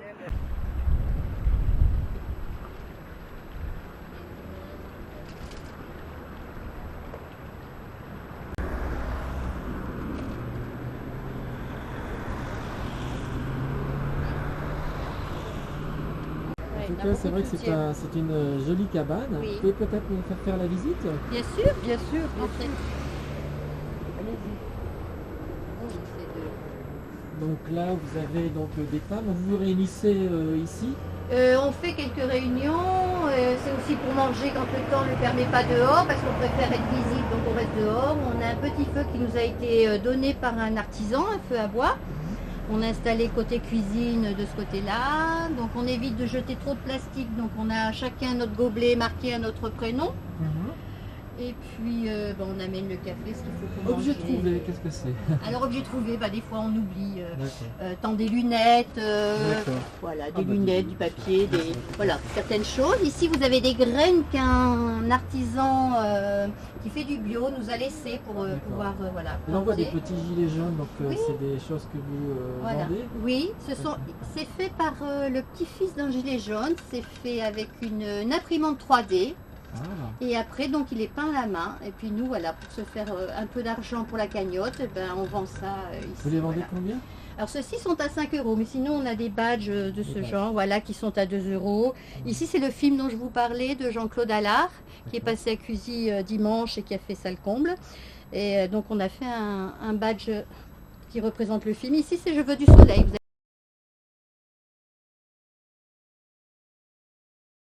Est-ce qu'on aurait pu éviter cette violence tout à l'heure? Il n'y a pas eu de violence. Pourquoi il y a eu 20 gendarmes? s'est fait arrêter là. Il s'est fait arrêter pourquoi? Vous avez entendu, vous étiez présent? Bien sûr, c'est filmé. Il a dit quoi? Mais est-ce qu'il n'y aurait pas pu avoir avant de votre part une négociation auprès des gens qui étaient assis sur les palais? J'étais là hier matin. Non mais tout à l'heure pour éviter. Vous étiez là, vous étiez agressif, monsieur. Allez complètement dans votre rôle. Dès que... Moi, je voudrais dire... Vous les avez pas entendus, ce qui s'est dit aux forces de l'ordre tout à l'heure? Oui, nous on a vu ce que vous avez fait sur moi. Hein. Je voudrais quand même expliquer. Stop, je dois y aller. Non, 2 secondes, pourquoi on est là. Parce que vous avez dit qu'il y a le grand débat, mais il y a des réponses auxquelles on n'a pas eu. Les réponses, ça se fait pas... Ça fait 10 ans qu'elle a pas été aussi. Moi aussi. Hein? Moi, pas 10 ans, ça fait pas 10 ans que je suis à la retraite. Voilà, le SMIC bloqué pour son panier, etc. Donc il y a le RIC pas d'accord, ou alors le calme. Et comment... Donc il y a des réponses qu'on n'a pas eues, et comment il y a des réponses que nous n'avons pas eues, voilà. Vous n'avez pas des réponses il y a 15 jours, quoi. Non, mais le site là maintenant est interdit. Le site interdit? C'est à cause de vous indirectement ce qui s'est passé aujourd'hui. Et hier vous m'avez chargé et j'attends vos excuses. Hein. Il y a une vidéo, elle est diffusée sur le net. Dès que je vous montre une vidéo d'agression ce monsieur est venu vers moi comme ça. Allez, poussez-moi, et il a... Ah ouais, la vidéo je l'ai. Vous inquiétez pas, on va la J'ai remettre. pas sorti les mains. On va la remettre la vidéo. Bon, allez, stop. Menteur, vous êtes un menteur, monsieur le maire. S'il vous plaît. Vous êtes un menteur, parce que je vous le dis ouvertement. Il y a la vidéo, on l'a regardée. Il y a au moins 1600 vues sur la vidéo. Vous êtes un menteur. Et vous donnez l'exemple de rien du tout. Puisque vos excuses, je les attends, moi. Monsieur le maire. Enfin. Bon. Pourquoi des manières, ça ? Monsieur Pro-Macron.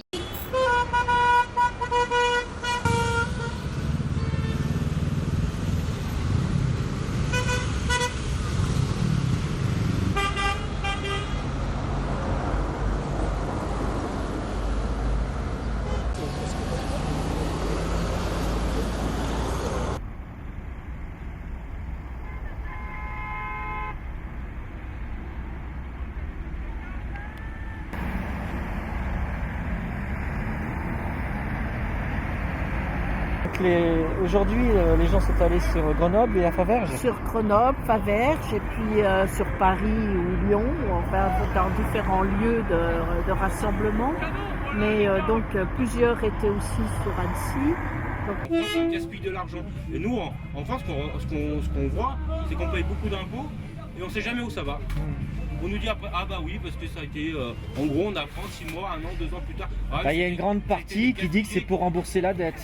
Voilà, mais cette dette, d'où elle vient? Oui, mais c'est la dette, c'est qui l'a creusée? C'est nous, c'est l'État. C'est nous les gens qui payons des impôts. Ou c'est les dirigeants qui l'ont payé? Et les décisions qui ont été prises à une certaine époque, c'est une dette du passé. Donc une décision. Ouais, mais le passé, faut pas qu'il se renouvelle. Voilà. Et le problème aujourd'hui, c'est que les télévisions, les chaînes continues d'information, c'est de montrer sur l'instant, mais il n'y a aucune analyse. C'est ça le problème. Il n'y a pas d'analyse. Voilà, et vous disiez des émissions comme Envoyé spécial, comme truc, c'est des enquêtes. Moi, par exemple, ce que je fais, ça va prendre peut-être des mois, parce qu'il ne faut pas rester sur la première impression et diffuser. Parce qu'après, on va dire, ah oui, mais finalement, c'était pas comme ça. Elle durera 1 an, 2 ans. Il faut comprendre la situation, puis voir comment elle va évoluer. Les choses qui ont été dites au niveau des cahiers, là. Les doléances, oui. Voilà, les doléances, ça n'a pas été suivi. Et voilà, on continue en tant que gilet jaune parce que nous, la plus grande chose qu'on peut demander, c'est le référendum. Chose qu'ils ont en Suisse. Et le plus important pour nous, c'est ça. Et c'est pas dans la lettre de M. Macron. Il dit qu'il est ouvert à tous les sujets, mais il cadre. C'est ça le problème. Exactement. Ouais. Tu as tout compris. Et nous, tant qu'on n'aura pas ça, on sera toujours dans la rue, on sera toujours ici. Et tu peux voir qu'autour de nous, personne ne se connaît et tout le monde se connaît.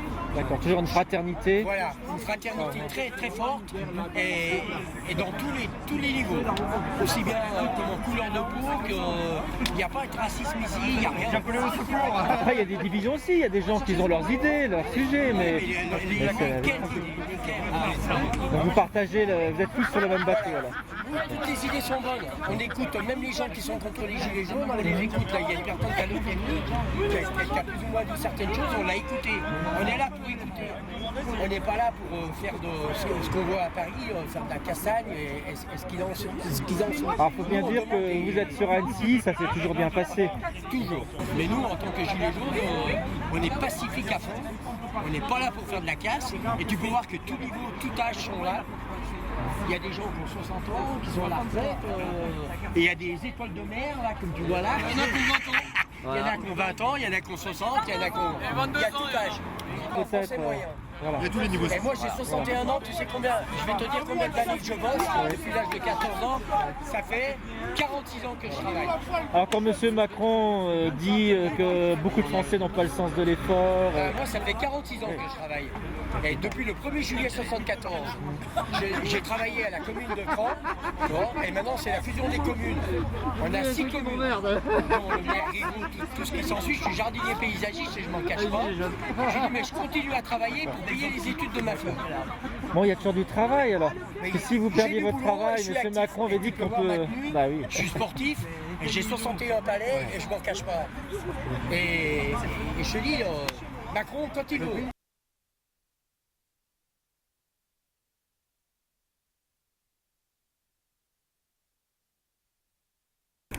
Quand je discute des fois avec des gens dans la rue, on dit oui mais les gilets jaunes c'est des feignants. Je suis désolé mais aujourd'hui on parle de travailleurs pauvres, ça veut dire il y a des gens qui travaillent et qu'on qualifie de pauvres. C'est une terminologie qui aujourd'hui paraît courante. On ne parle pas d'actionnaires pauvres. Et je veux dire, qu'est-ce qu'il y a comme plus feignant qu'un actionnaire qui touche des dividendes, quoi? Je veux dire, par rapport à quelqu'un qui est 8 heures par jour à l'usine. Donc à un moment donné, il faut savoir qui est le feignant et qui est le travailleur dans l'affaire et qui est-ce qui doit récupérer effectivement. Et qu'il a souvent des revendications excessives. On voit des actionnaires, voilà, typiquement des fonds de pension, des sociétés qui rachètent d'autres sociétés, qui exigent des taux de rentabilité, des dividendes de l'ordre de 20%. Oui, il y a 2 chiffres. Donc c'est juste inimaginable. Le problème, il est là, quoi. C'est-à-dire que, par exemple, un organisme, une ONG comme Oxfam, qui est un organisme basé en Angleterre et qui travaille depuis de nombreuses années donc, sur les questions de la pauvreté, ils viennent de sortir une étude où ils ont montré que les bénéfices du CAC 40, je parle des bénéfices des entreprises du CAC 40, se répartissent de la façon suivante. Il y a 5% pour les salariés dans le cadre de l'intéressement que peut donner une grande entreprise, mais ça ne concerne même pas bien sûr les petites PME. Il y a 27% qui sont effectivement remis au pot dans l'entreprise sous forme d'investissement, ce qui est normal. Et puis les 2 tiers restants, c'est-à-dire plus de 60%, eh bien en fait ce sont des dividendes versés aux actionnaires. Donc là il y a un problème, il faudrait au minimum que sur les bénéfices il y ait 3 tiers. Un tiers pour les salariés, un tiers pour l'investissement dans l'entreprise et un tiers pour les actionnaires. Il y a une explication à cela, selon l'idéologie de M. Macron, c'est la théorie du ruissellement. C'est-à-dire ceux qui reçoivent beaucoup vont dépenser et faire le truc. Mais avec les affaires récentes comme M. Gosse, on peut se poser légitimement la question. Cette théorie, actuellement, tous les économistes sérieux disent que c'est une fable, que c'est un mensonge. Depuis des années, soit aux États-Unis ou dans d'autres pays, il y a des gens qui se sont enrichis de façon très importante et il n'y a aucun effet de ruissellement, comme ils disent. Ça ne marche pas. Cet effet de ruissellement, c'est une fable qu'on fait croire aux gens. Il faut qu'il y ait un partage des richesses et en particulier, quand les gens travaillent, eh bien, il faut qu'ils puissent vivre de leur travail. Alors, moi, j'ai relu récemment un texte qui est assez extraordinaire. À la suite de la Deuxième Guerre mondiale, le Conseil national de la résistance, donc des gens qui se sont battus, qui étaient aussi bien des gaullistes que des communistes, qui avaient des tas d'étiquettes, un petit peu comme nous ici, ils ont fait un texte, ce fameux texte du Conseil national de la résistance, dans lequel ils ont déclaré un certain nombre de choses. Et en particulier, ils ont créé la sécurité sociale pour nous et plein d'autres choses. Et ils ont demandé dans ce texte que chaque travailleur puisse vivre de son travail. Et je dis, moi, à toutes les personnes, relisez ce texte. Ce texte, il est toujours d'actualité. Et aujourd'hui, nous, les Gilets jaunes, on pourrait l'intégrer complètement à notre façon de dire et de faire. Il est d'actualité. C'est un texte qui date donc des années 40. Et il est d'autant plus étonnant que, justement, juste après la guerre, le pays était ruiné. Donc il n'y avait pas d'argent. Donc comment un pays ruiné a pu mettre en place autant de social, et qu'aujourd'hui un pays il y avait une remise en cause parce que le patronat de l'époque avait collaboré avec les nazis. Il ne faut pas l'oublier ça. Donc aujourd'hui, on n'a plus une guerre physique comme on a pu avoir dans cette période triste et malheureuse, mais on a aujourd'hui une guerre économique. Et cette guerre économique, elle est beaucoup plus compliquée pour nous au niveau de la lutte, parce que les gens contre qui on lutte, on ne les voit pas. Ce sont des fonds de pension, ce sont des assureurs, ce sont des gens qui n'ont pas de visage. Et ça, c'est très compliqué. Alors le seul qui leur a donné un visage, c'est Denis Robert, c'est un journaliste français qui a une dizaine d'années a soulevé ce qu'on a appelé l'affaire Cleanstream et qui a découvert qu'il y avait ce qu'on appelle des banques de compensation et qu'en fait qu'on savait d'où venait l'argent et où il allait. Alors que jusqu'à présent on nous disait tout ça c'est un anonymat général. Or il ne s'agit pas d'anonymat. Cet argent on sait où il va et on sait d'où il vient. Donc si on voulait effectivement taxer les transactions financières mondiales, on pourrait le faire. Mais il y a une volonté effectivement de ne pas le faire. Donc nous sommes ici à Douvaine, c'est ça? Ici nous sommes à Bonatré. Bonatré. Commune de Sier. Commune de Sier, donc c'est votre nouveau quartier général? Quartier général, exactement. Et vous étiez précédemment donc à Margenset, alors au coin de Margenset. D'accord. Et vous avez été délogé par les forces de l'ordre? Voilà, on nous a gentiment le 19 décembre. Le 19 décembre, voilà. D'accord. Comme beaucoup de ronds-points, c'était un peu la même date. Notre président nous a gentiment ordonné de nous faire quitter les lieux. On n'a pas eu le choix. D'accord. Et là, donc pas de problème, vous êtes installé sur un terrain privé, donc voilà. Donc là, c'est ce qui met plus un peu la colère à tous ces braves gens, quoi. Oui. Pour pouvoir nous déloger, quoi. Mais vous n'avez pas perdu au change parce que vous êtes quand même bien placé. On aurait été mieux au milieu du rond-point. Disons que c'est pas la même, disons qu'on profite moins des voitures parce que là elles passent, elles klaxonnent, mais elles ne s'arrêtent pas pour discuter avec nous. Ah, c'est le problème. C'est notre problème, ça. Mais bon, depuis le temps du mouvement, je pense qu'ils sont relativement sensibilisés. Pourquoi nous sommes là, enfin, je l'espère. Voilà. Je l'espère. Au début, il fallait les sensibiliser, leur dire pourquoi. En tout cas, on entend toujours des klaxons. Ah, toujours. Dire qu'il y a toujours du Et on leur demande pas de klaxonner, mais ils le font d'office eux-mêmes. Bah, voilà, comme la police nous a dit, arrêtez de klaxonner. Je dis non, c'est pas nous qui klaxonnons, c'est les gens qui klaxonnent. Donc voilà, donc on peut rien faire. Et les voisins ne se plaignent pas? Si, le voisin. Le voisin qui se plaint. Voilà. Parce qu'il a sa femme qui est un peu malade. Alors ça la gêne quand même. Alors vous avez vu, on a mis des pancartes à arrêter de faire du bruit à partir de 20h. Après, on ne peut pas empêcher quelqu'un de klaxonner, de manifester, de dire ce qu'il a envie de dire. Très libre d'expression. Alors ce que je vous propose, c'est qu'on fasse peut-être un petit tour du propriétaire. Ouais, bah là on va donc ça, vous avez tout installé. Alors c'est quand même une grande salle. Vous m'avez dit que vous avez donc fêté le Nouvel An ici. Voilà, et ici c'est la salle de réunion. Ok. Salle de réunion, ici on se repose, on mange également, on mange tous là parce que la cuisine c'est de l'autre côté, et ici c'est le réfectoire. Et on suit l'actualité là-bas aussi. À la télé, la télévision. Voilà. Ah ouais, la télé on peut vous la faire fonctionner si vous voulez, mais elle fonctionne. Bon, il y a la télécommande qui doit se promener quelque part, mais on suit l'actualité aussi. On a l'actualité aussi. Tout à fait. Alors justement, qu'est-ce que vous pensez de cette actualité? Est-ce qu'elle reflète bien les réalités du terrain ou... Non, il y a toujours un genre footiste, hein, du début jusqu'à maintenant. Enfin, moi, j'ai pas ressenti de différence. Après, je pense que tous les gilets jaunes, si on se mobilise de plus en plus, c'est parce qu'on voit que nos royalistes, si je peux dire, ils s'en fichent complètement. D'accord. Ils maintiennent leur position, nous on maintient. Il n'y a pas eu d'avancée du gouvernement français? Non. Enfin, moi je ressens non. Moi je dis non. Après, poser la question à mes collègues aussi. Hein. On n'a rien eu de concret comme réponse déjà à la première fois qu'il est repassé à la télé, hein, pour nous aider. Nous de notre côté on n'a rien eu. Hein. Rien. On n'a rien à cacher. Oui, bah voilà. Non, Bonsoir monsieur. Bonsoir. Vous êtes là sur le mouvement depuis le début? Depuis le début, oui. Depuis le premier jour avec ma fille. Ah, c'est en famille? Ouais, bah ma fille est venue. Bon. On fait un deuxième, moi j'ai toujours. Alors voilà, depuis le premier jour, on était un peu plus bas le premier jour. Vous voulez en expliquer? Je suis arrivé vers le garage Renault, là-bas, le deuxième rond-point, hein, le samedi. Le 17 novembre. Moi, je suis le 17 novembre, oui. Voilà, et puis on essaye de tenir le coup. Moi, je devrais pas trop venir parce que je suis très très malade, mais je viens quand même chaque fois que je peux. Je viens en soutien, oui, puis défendre aussi, essayer de défendre ma croûte. J'ai commencé à travailler, j'avais 13 ans et demi, j'ai arrêté à 65 ans, et actuellement j'ai 1100 € en francs français, hein, pas en Suisse, hein, 1100 € de retraite. Alors voilà, alors on essaye, on a un petit peu d'espoir encore. On essaye de... Est-ce qu'on va arriver à faire quelque chose? Par contre, la chance qu'on a, c'est qu'on a une bonne ambiance. On a une bonne bande de copains. On a tous les mêmes ennuis, les mêmes problèmes. Alors cette bonne ambiance, je la vois sur tous les ronds-points que je ouais. Sur la Bellegarde, Annecy. Ouais. Il y a un mouvement de fraternité, donc je dirais que le côté positif de ce mouvement, c'est que ça a permis de rassembler les gens. Voilà, mais tous, vous voyez. Oui, puis le fait de pas bloquer. Regardez, vous avez des familles avec des enfants, vous avez des animaux des fois qui ont le gilet jaune. On est là, on a une bonne équipe. Et puis l'avantage qu'on a nous ici, c'est qu'on a plus ou moins la police et la gendarmerie avec nous.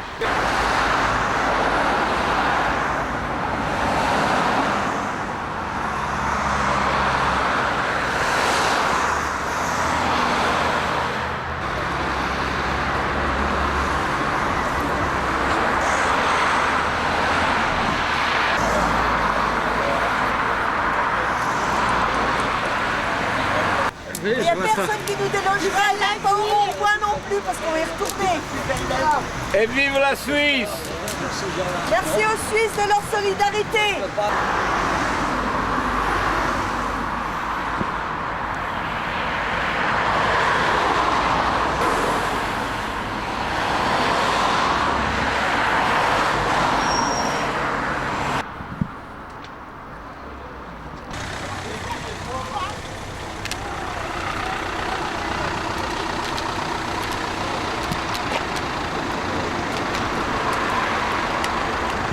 Le panneau de Bonatré, alors c'est très bien. Donc c'est votre nouveau QG depuis le 19 décembre, si j'ai bien compris. Et ça fait à peu près 2 mois qu'on parle de la même chose, donc il ne faut pas s'attendre à ce que je dise beaucoup. Alors il n'y a pas de progrès au niveau du gouvernement, aucun. Pour l'instant, bon, on attend pour voir. Il y a un grand débat. Le gouvernement compte beaucoup sur les maires, mais les maires ne veulent pas de lui. Vous ne croyez pas au grand débat? Pas du tout. C'est une technique politicienne pour noyer Exactement. le poisson. Sûrement. Parce qu'en fin de compte, vous avez des revendications. Bien sûr. C'est simple, on parle du référendum, voilà, de monter les la remise du RSI, le RIC, c'est les 2 revendications principales des Gilets jaunes. S'ils n'écoutent pas ça, c'est même pas la peine. Le reste, ça sert à rien. Et l'ISF. Ah oui, l'ISF. Moi, je trouvais que c'est vraiment une grande injustice. Bien sûr. Bien sûr. Parce qu'il y a beaucoup d'argent au-dessus, alors qu'il pourrait y en avoir plus, mieux redistribué en fait. Il y ait moins de gens qui soient pauvres. Parce qu'ils n'ont pas besoin de tout cet argent en fait. Et le pourquoi problème, faire là-bas? C'est peut-être que les salaires en France, les bas salaires sont trop faibles. Bien sûr. Ça ne permet pas de survivre. Tout le monde devrait pouvoir vivre dignement. Toujours motivé, toujours. On a envie de voir les gens heureux comme on les a vus dans les premiers jours. Parce que l'élan de solidarité qu'il y a eu entre tous ces gens, à mon âge, j'avais encore jamais vu ça dans ma vie en fait. Et c'est tellement beau, tellement bien, je le souhaite partout dans le monde, parce que tout le monde pourrait même avoir ça dans le monde, si on s'arrange la pour, fraternité, bien sûr. le retour voilà. aux valeurs simples, l'aide, et voilà, que tout le monde puisse vivre dignement. Voilà. Moi c'est mon mot à moi, dignement, tout le monde le mérite. Ça monte de toute la France. Et donc il n'y a pas besoin de monter nécessairement sur Paris. Et vous entendez la solidarité des voitures aussi, parce qu'on dit qu'il n'y a plus de gilets jaunes, mais entendez tous les gens qui crient là, qui klaxonnent. On les empêche de klaxonner le soir parce que ça dérange certains voisins. Mais entendez leur voix, parce qu'eux aussi, ils ont envie d'avoir une vie meilleure. Moi, c'est arrivé dans ma famille, j'ai eu quelqu'un qui s'est retrouvé, qui a travaillé toute sa vie, et qui s'est retrouvé en retraite, et il avait une vie vraiment misérable. Parce que bon, et pourtant il en a fait des heures. Hein. C'est vrai qu'à l'origine, c'est le pouvoir d'achat. Mais on a été tellement méprisé par le gouvernement qu'on est devenu plus ou moins, disons qu'on a changé. On a changé, maintenant ce qu'on veut beaucoup, c'est la démission du président déjà. Ça c'est sûr. Parce que s'il veut qu'on le respecte, il doit commencer à nous respecter. Il doit nous écouter.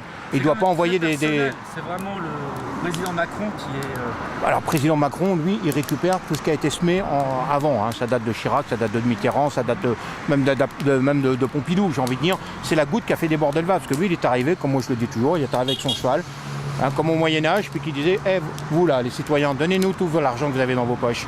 Donc à un moment donné, comme vous avez entendu un monsieur qui disait qu'il a commencé à travailler à 13 ans, et puis que là, maintenant, il a je sais plus quel âge, et puis qui touche que 1100 € par mois. 1100 € par mois ici, il ne s'en sort pas. Il ne s'en sort pas s'il n'est pas propriétaire, s'il n'a pas des petits combines pour manger, et il ne s'en sert pas. Donc voilà, c'est ça qui fait aussi qu'il y a le ras-le-bol du peuple français. C'est pour ça qu'on est en train de dire, M. Macron, arrête de nous prendre que pour des imbéciles. Quand on voit ce qu'ils font au gouvernement, que M. Édouard Philippe prend un avion à 350 000 €, qui change la moquette de l'Élysée, qui change la vaisselle, qui donne à Mme Brigitte. Alors bien sûr qu'ils ont des acquis, bien sûr qu'ils ont des droits, mais qu'ils n'annoncent pas tout ça. Bien sûr. Les caisses en France sont vides. Le riche prend et le pauvre, on lui en pique encore. Mais là, de la façon dont il le fait, c'est du racket. C'est du racket. Donc à un moment donné, ras-le-bol. Et c'est pour ça que nous sommes là. Et ça s'est manifesté justement sur l'automobiliste avec l'augmentation d'essence. L'automobilisation d'essence, les radars, nous tous les matins, je passe sur les... On en met même plus qu'en France et c'est même plus strict. Je travaille en Suisse, tous les matins à 6h30 sur la route de Douvaine qui nous mettent le radar à 6h30 du matin. Ou quand je rentre à 2h du matin, c'est pas de la prévention, c'est du racket. Ici à 2h du matin, à part écraser un chat qui va malheureusement traverser, pas sur les... À un moment donné, voilà, c'est que du racket, c'est que du racket. On n'est que du racket, on subit que ça. Donc à un moment donné, c'est pour ça qu'on dit stop. Mais les lois ne sont pas respectées en haut. Est-ce que vous voyez nos hommes politiques faire de la prison? Est-ce que vous voyez nos hommes politiques quand ils magouillent? Est-ce que vous voyez tous ces gens qui... Mais ils font rien. Monsieur Cahuzac a magouillé, d'accord? Il est où là? Il est dans une officine en Afrique là-bas. Il a pris... il touche quand même sa retraite de ministre. Je suis désolé. Plus récemment, vous avez des ministres... Je suis désolé. Monsieur Benalla. Oui, monsieur Benalla, par exemple. Je ne sais plus qui, là, à Paris, qui a mis 84 000 euros, de je ne sais plus où, je vais une bêtise, mais de frais de taxi pour emmener son gosse à l'école. Oui. C'est l'État qui paye ça, vous dites que c'est nous, donc c'est nous. Elle a été récompensée parce qu'elle a été réintégrée par un ministre. Donc voilà, alors quand vous avez des gens, et encore moi je vous dis, je suis un privilégié, mais je soutiens les gilets jaunes, je suis un privilégié, je travaille de l'autre côté. Mais je me mets, parce que je n'oublie pas mes terres, je n'oublie pas d'où je viens. Donc j'ai envie de dire, voilà, je n'oublie pas que demain, j'ai une fille, peut-être que demain elle va gagner que le SMIC ici. Elle s'en sortira pas. D'accord? Nous encore, ceux qui traversent la frontière, on a encore de la chance. Et encore, parce que ça devient de plus en plus, c'est plus l'Eldorado la Suisse, hein. Ça devient très très dur quand on a payé nos charges, quand on a payé tout. Il ne nous reste plus grand-chose sur le compte. Donc voilà, et puis nos hommes politiques, c'est de dépenser de l'argent pour de la vaisselle, pour des fringues, pour Madame Brigitte Macron, on lui augmente son budget, pour Monsieur Édouard Philippe qui prend un avion qui coûte 350 000 euros pour rentrer 2 heures plus tôt. À un moment donné, c'est nous qui payons tout ça. Faut arrêter. Faut arrêter, mais ouais, mais faut arrêter à un moment donné. T'es président, t'as tes avantages, t'es plus président, au revoir. Tu retombes d'où tu viens. Donc voilà, c'est aussi ça. Puis après des pauvres gens, excusez-moi de dire pauvres gens, mais qui vont travailler à Carrefour, qui vont scanner les produits, qui vont même pas toucher le SMIC. Et puis après, on attend que le PDG il va partir avec 37 millions d'euros de parachute de rein. À un moment donné, faut arrêter les bêtises. Faut arrêter. Et puis, donc c'est ça. Donc le mouvement, la suite du mouvement, vous voyez comment alors on lâchera rien. Il va falloir qu'à un moment donné, nos hommes politiques prennent en conscience qu'il y a quand même un vrai mal-être en France. Parce que quand ils n'arrêtent pas de nous dire qu'on est toujours qu'une petite poignée, bon là, c'est vrai qu'il reste plus grand monde, mais quand vous êtes arrivé tout à l'heure, on était une trentaine. Hein. Et tout le week-end, on sera encore plus nombreux, puis on l'est tout le temps, depuis le début. Donc à un moment donné, il faut qu'ils prennent conscience qu'ils arrêtent de nous prendre pour des imbéciles, quoi. Là, ils vont dire, là, voiture électrique, on parle des voitures électriques. Vous avez les moyens d'acheter une voiture électrique à 25 ou 30 000 euros, sachant qu'il faut... Je sais pas si c'est si écologique que ça. C'est pas si écologique que ça, sachant en plus qu'il vous fait mettre une prise à la maison. Là, demain, vous avez une voiture électrique, vous montez à Paris, vous la branchez où, là, pour y aller? Il décrédibilise encore le mouvement, en plus à l'étranger. La misère récolte la colère. La vraie démocratie, elle est ici.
Alors vous êtes tous les week-ends ici au rond-point Depuis le 17 Depuis le 17 Depuis le 17 novembre.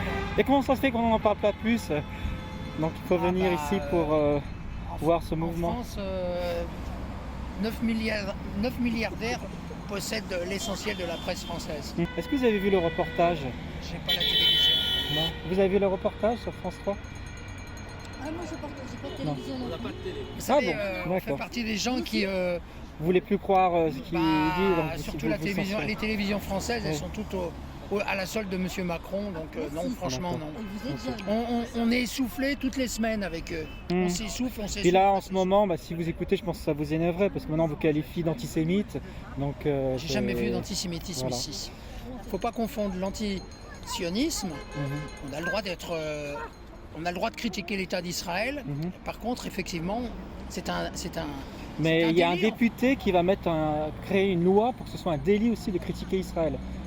Oui, non, mais là, où va-t-on, quoi? Je ne peux pas critiquer les États-Unis pour sa politique au Venezuela. Je ne peux pas critiquer les 50 ans d'embargo de Cuba. Je ne peux rien critiquer. On peut plus. À ce moment-là. Les régimes qui abolissent la critique deviennent totalitaires. Vous m'avez posé la question Oui. Tout à l'heure de la question si les gilets jaunes étaient antisémites. On n'est pas du tout raciste. Vous avez mis des mains. Toutes les couleurs. Eh oui. Voilà. Non, ça n'a jamais été un problème pour nous. Ça. Ceux qui instrumentalisent ça, c'est pour d'autres raisons.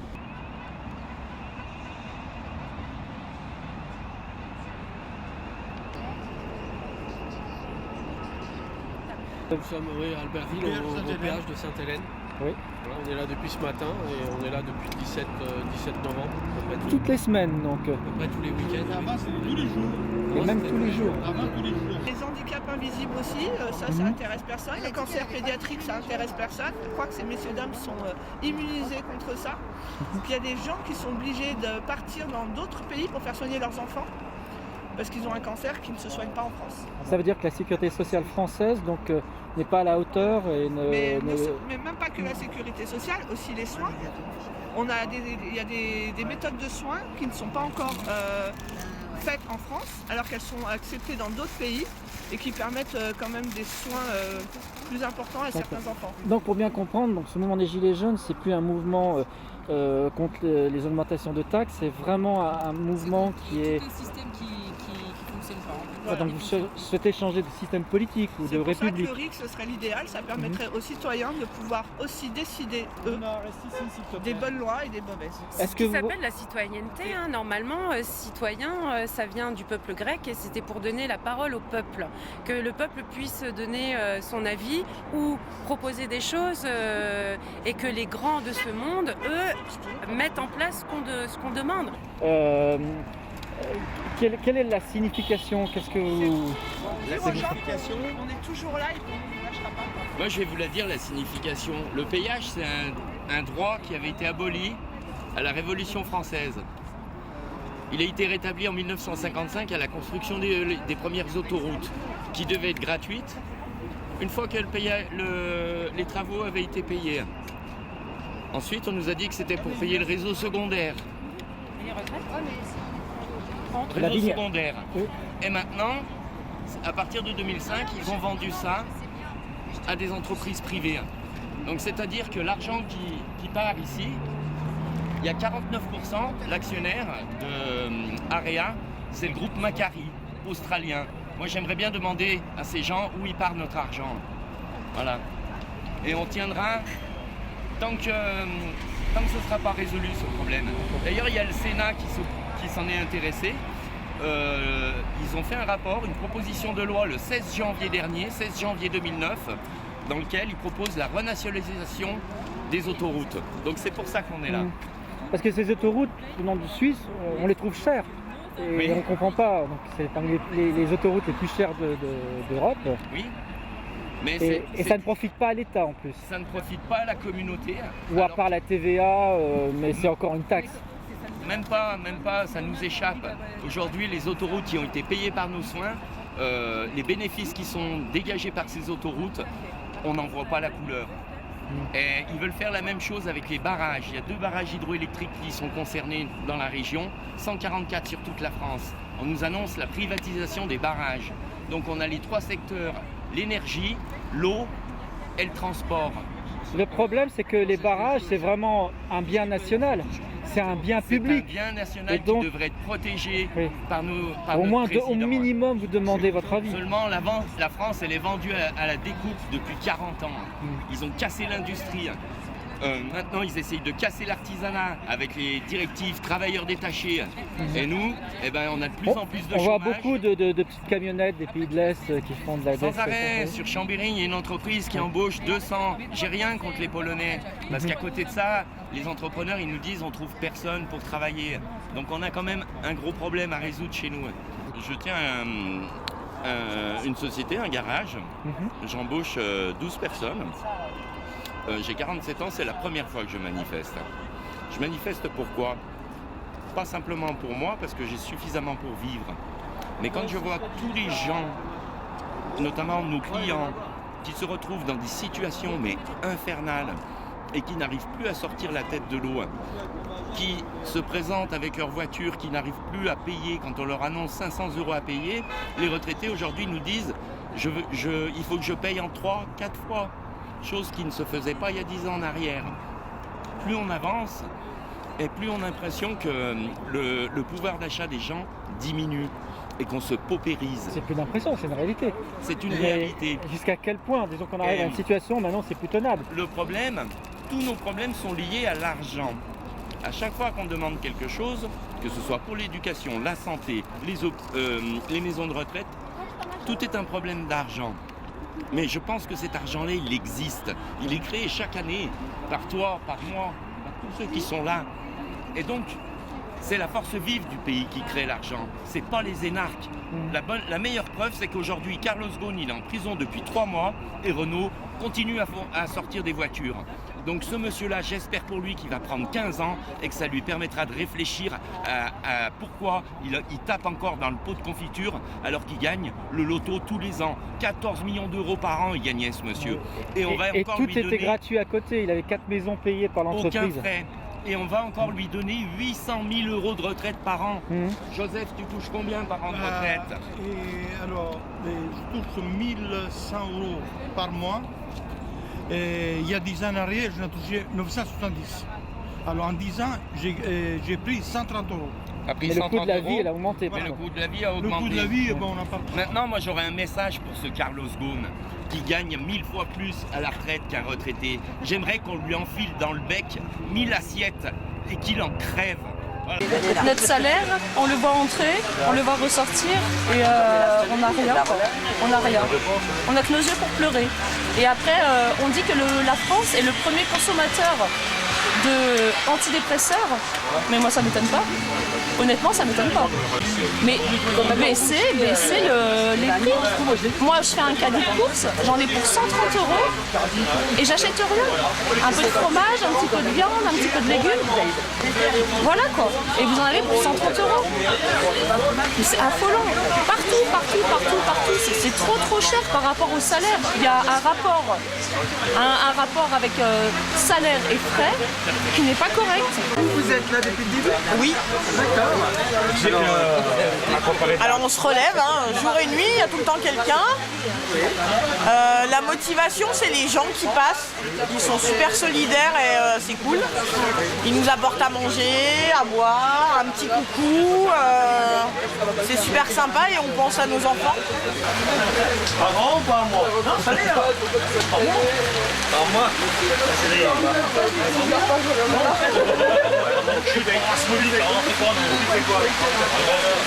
Là, on est actuellement toujours mobilisé sur la barrière de Bellegarde, la barrière de péage. Tant que le gouvernement ne nous aura pas écoutés, nous resterons ici. Donc s'il faut aller jusqu'à Noël ou même après, on poussera le mouvement. Après, on a des collègues gilets jaunes qui partent ce soir sur Paris pour faire entendre nos mécontentements parce que tout le monde ne peut pas y aller. Depuis combien de temps que vous êtes sur... Ça fait depuis le 17 novembre. Mais ce qui est dommage, c'est qu'on a tellement les moyens de faire beaucoup mieux. Je comprends pas pourquoi on en arrive là. À part des gens qui sont sans cœur, qui sont au gouvernement, c'est juste lamentable. Là, mon fils, il part à Paris, je suis dévastée. J'espère qu'il lui arrivera rien. Vous avez peur? Carrément, oui. Les annonces ne sont pas rassurantes. Non, du tout. C'est quand même dingue qu'un président ne nous écoute pas. J'ai l'impression qu'il part à la guerre, vous vous rendez compte? Oui. Donc ça crève le cœur. Vous personnellement, vous êtes allé à Paris? Je suis allé la semaine dernière, oui. D'accord, ça s'est passé comment là? C'était extraordinaire, mais vraiment quelque chose de phénoménal. C'est du jamais vu, quoi. C'est un truc de fou. Ouais, j'aurais jamais cru que ce qu'on voit à la télé, c'est une chose, le voir en vrai, c'en est une autre. D'ailleurs, ce qu'ils nous montrent à la télé, ça reflète vraiment pas du tout la réalité du vécu. C'est-à-dire qu'on est dedans, c'est un peu comme dans un match de... On a vu, moi j'étais pas loin de l'Arc de Triomphe, au-dessus de moi il y avait un immeuble, et on voyait toutes les télés qui étaient là-haut en train de filmer vers le bas. Et ils montraient vraiment que le côté aspect casseur, ils nous montraient pas nous qui étaient pacifiques, on était juste là. C'était un truc, voilà. Il y a de la manipulation, il y a une volonté de... Oui, carrément même. Mais vous n'avez pas eu peur parce qu'il y avait des images où il y a des policiers qui sont venus à la charge, qui sont frappés. C'est impressionnant, c'est vraiment impressionnant. Peur, oui, on peut. on va pas se mentir, oui, peur, oui quand même, oui. Mais après, voilà, si on est capable de faire la part des choses, on sait où se mettre un petit peu à l'écart pour aller chercher la crosse avec eux, quoi. Mais sinon, après, il y avait aussi une partie de CRS qui était assez sympathique. On a pu discuter avec eux. Ils nous ont expliqué aussi que voilà, ils n'étaient pas pris par partie prenante contre nous, mais bien au contraire, qu'ils avaient un cœur à l'intérieur, que ce n'étaient pas des machines et qu'ils souffraient autant que nous. Voilà. Donc ça aussi, on peut le comprendre. Donc, vous avez eu peur à un moment donné quand vous étiez à Paris? Ouais, il y avait des explosions. Moi, je comprenais pas trop ce que c'était, mais c'était vraiment des grenades assourdissantes. Ou de recevoir des coups de flashball, c'était on les a vus passer, on a vu ça, on a vu on appelle ça des cartouches de gaz qui passaient à ras les pieds. On se faisait bousculer. On avait l'hélicoptère de Castaner qui passait au-dessus de nous. Ah oui, mais c'était un truc de fou, quoi. Mais en plus, là où c'était vicieux avec cet hélicoptère, c'est qu'il arrivait à descendre d'une certaine hauteur pour arriver à pousser les gaz. Ah oui, c'était... Ça, on n'a pas vu. Non, ça, vous l'avez pas vu, ça. Mais il y a des gens qui ont filmé, c'est des choses qu'on peut revoir. Moi, je l'ai filmé, personnellement, où on voit l'hélicoptère qui passe au-dessus de nous. Et c'était vraiment vicieux, vraiment vicieux, ouais. Donc vous avez peur pour ceux qui y vont demain parce qu'on a Très franchement, oui, j'ai un mauvais pressentiment. J'ai quelques copains gilets jaunes, je leur ai dit, voilà, moi j'ai fait la guerre personnellement. J'ai perdu des frères d'armes et ma petite voix m'a dit d'aller leur dire de ne pas y aller parce qu'on risque de perdre des frères jaunes. Et ça me fait vraiment peur. Voilà. J'ai su qu'il y avait une arme qui avait été volée. Pour moi, cette arme, elle ne va pas être mise sur une télévision en exposition. Les gars, je crois qu'ils vont l'emmener et ils vont s'en servir. Le problème, c'est que de l'autre côté, les forces de l'ordre sont aussi armées parce que je les ai vus avec des FAMAS et les balles, on les voyait. Il y avait des tireurs d'élite, oui, je suppose, oui, je suppose. Les gilets jaunes, ils ont tout leur temps. Alors, bon présentant qui, c'est un président qu'on connaît. Alors, là, c'est monsieur Bachus-Sercon, l'ex-président de la République française. Et donc voilà, donc c'est bien les gilets jaunes. Hein. Grâce à vous, j'ai touché une prime de gilets jaunes, moi. Tout le monde le porte, c'est la mode, même la salle, il le porte. Avec mon ami Macron, on a décidé d'instituer une nouvelle couleur de gilet. Alors maintenant, ça va être la couleur marron. Ah bon, mais ça va servir à quoi, votre couleur de marron gilet? Comme ça, comme vous êtes tous des bouseux, comme ça, on va pouvoir foutre la merde et puis... on va mettre la France à feu et à sac, ça va être rigolo. Je dirais ce que j'ai à dire. Vous avez une marionnette entre vous. Oui, je ne suis pas une marionnette, une marionnette, c'est moi qui manipule.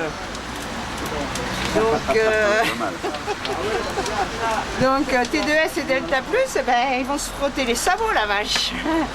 Depuis que j'ai institué la loi de mettre les gilets jaunes sur les pare-brises, c'est bien les gilets jaunes. Grâce à vous, j'ai touché une prime de gilets jaunes.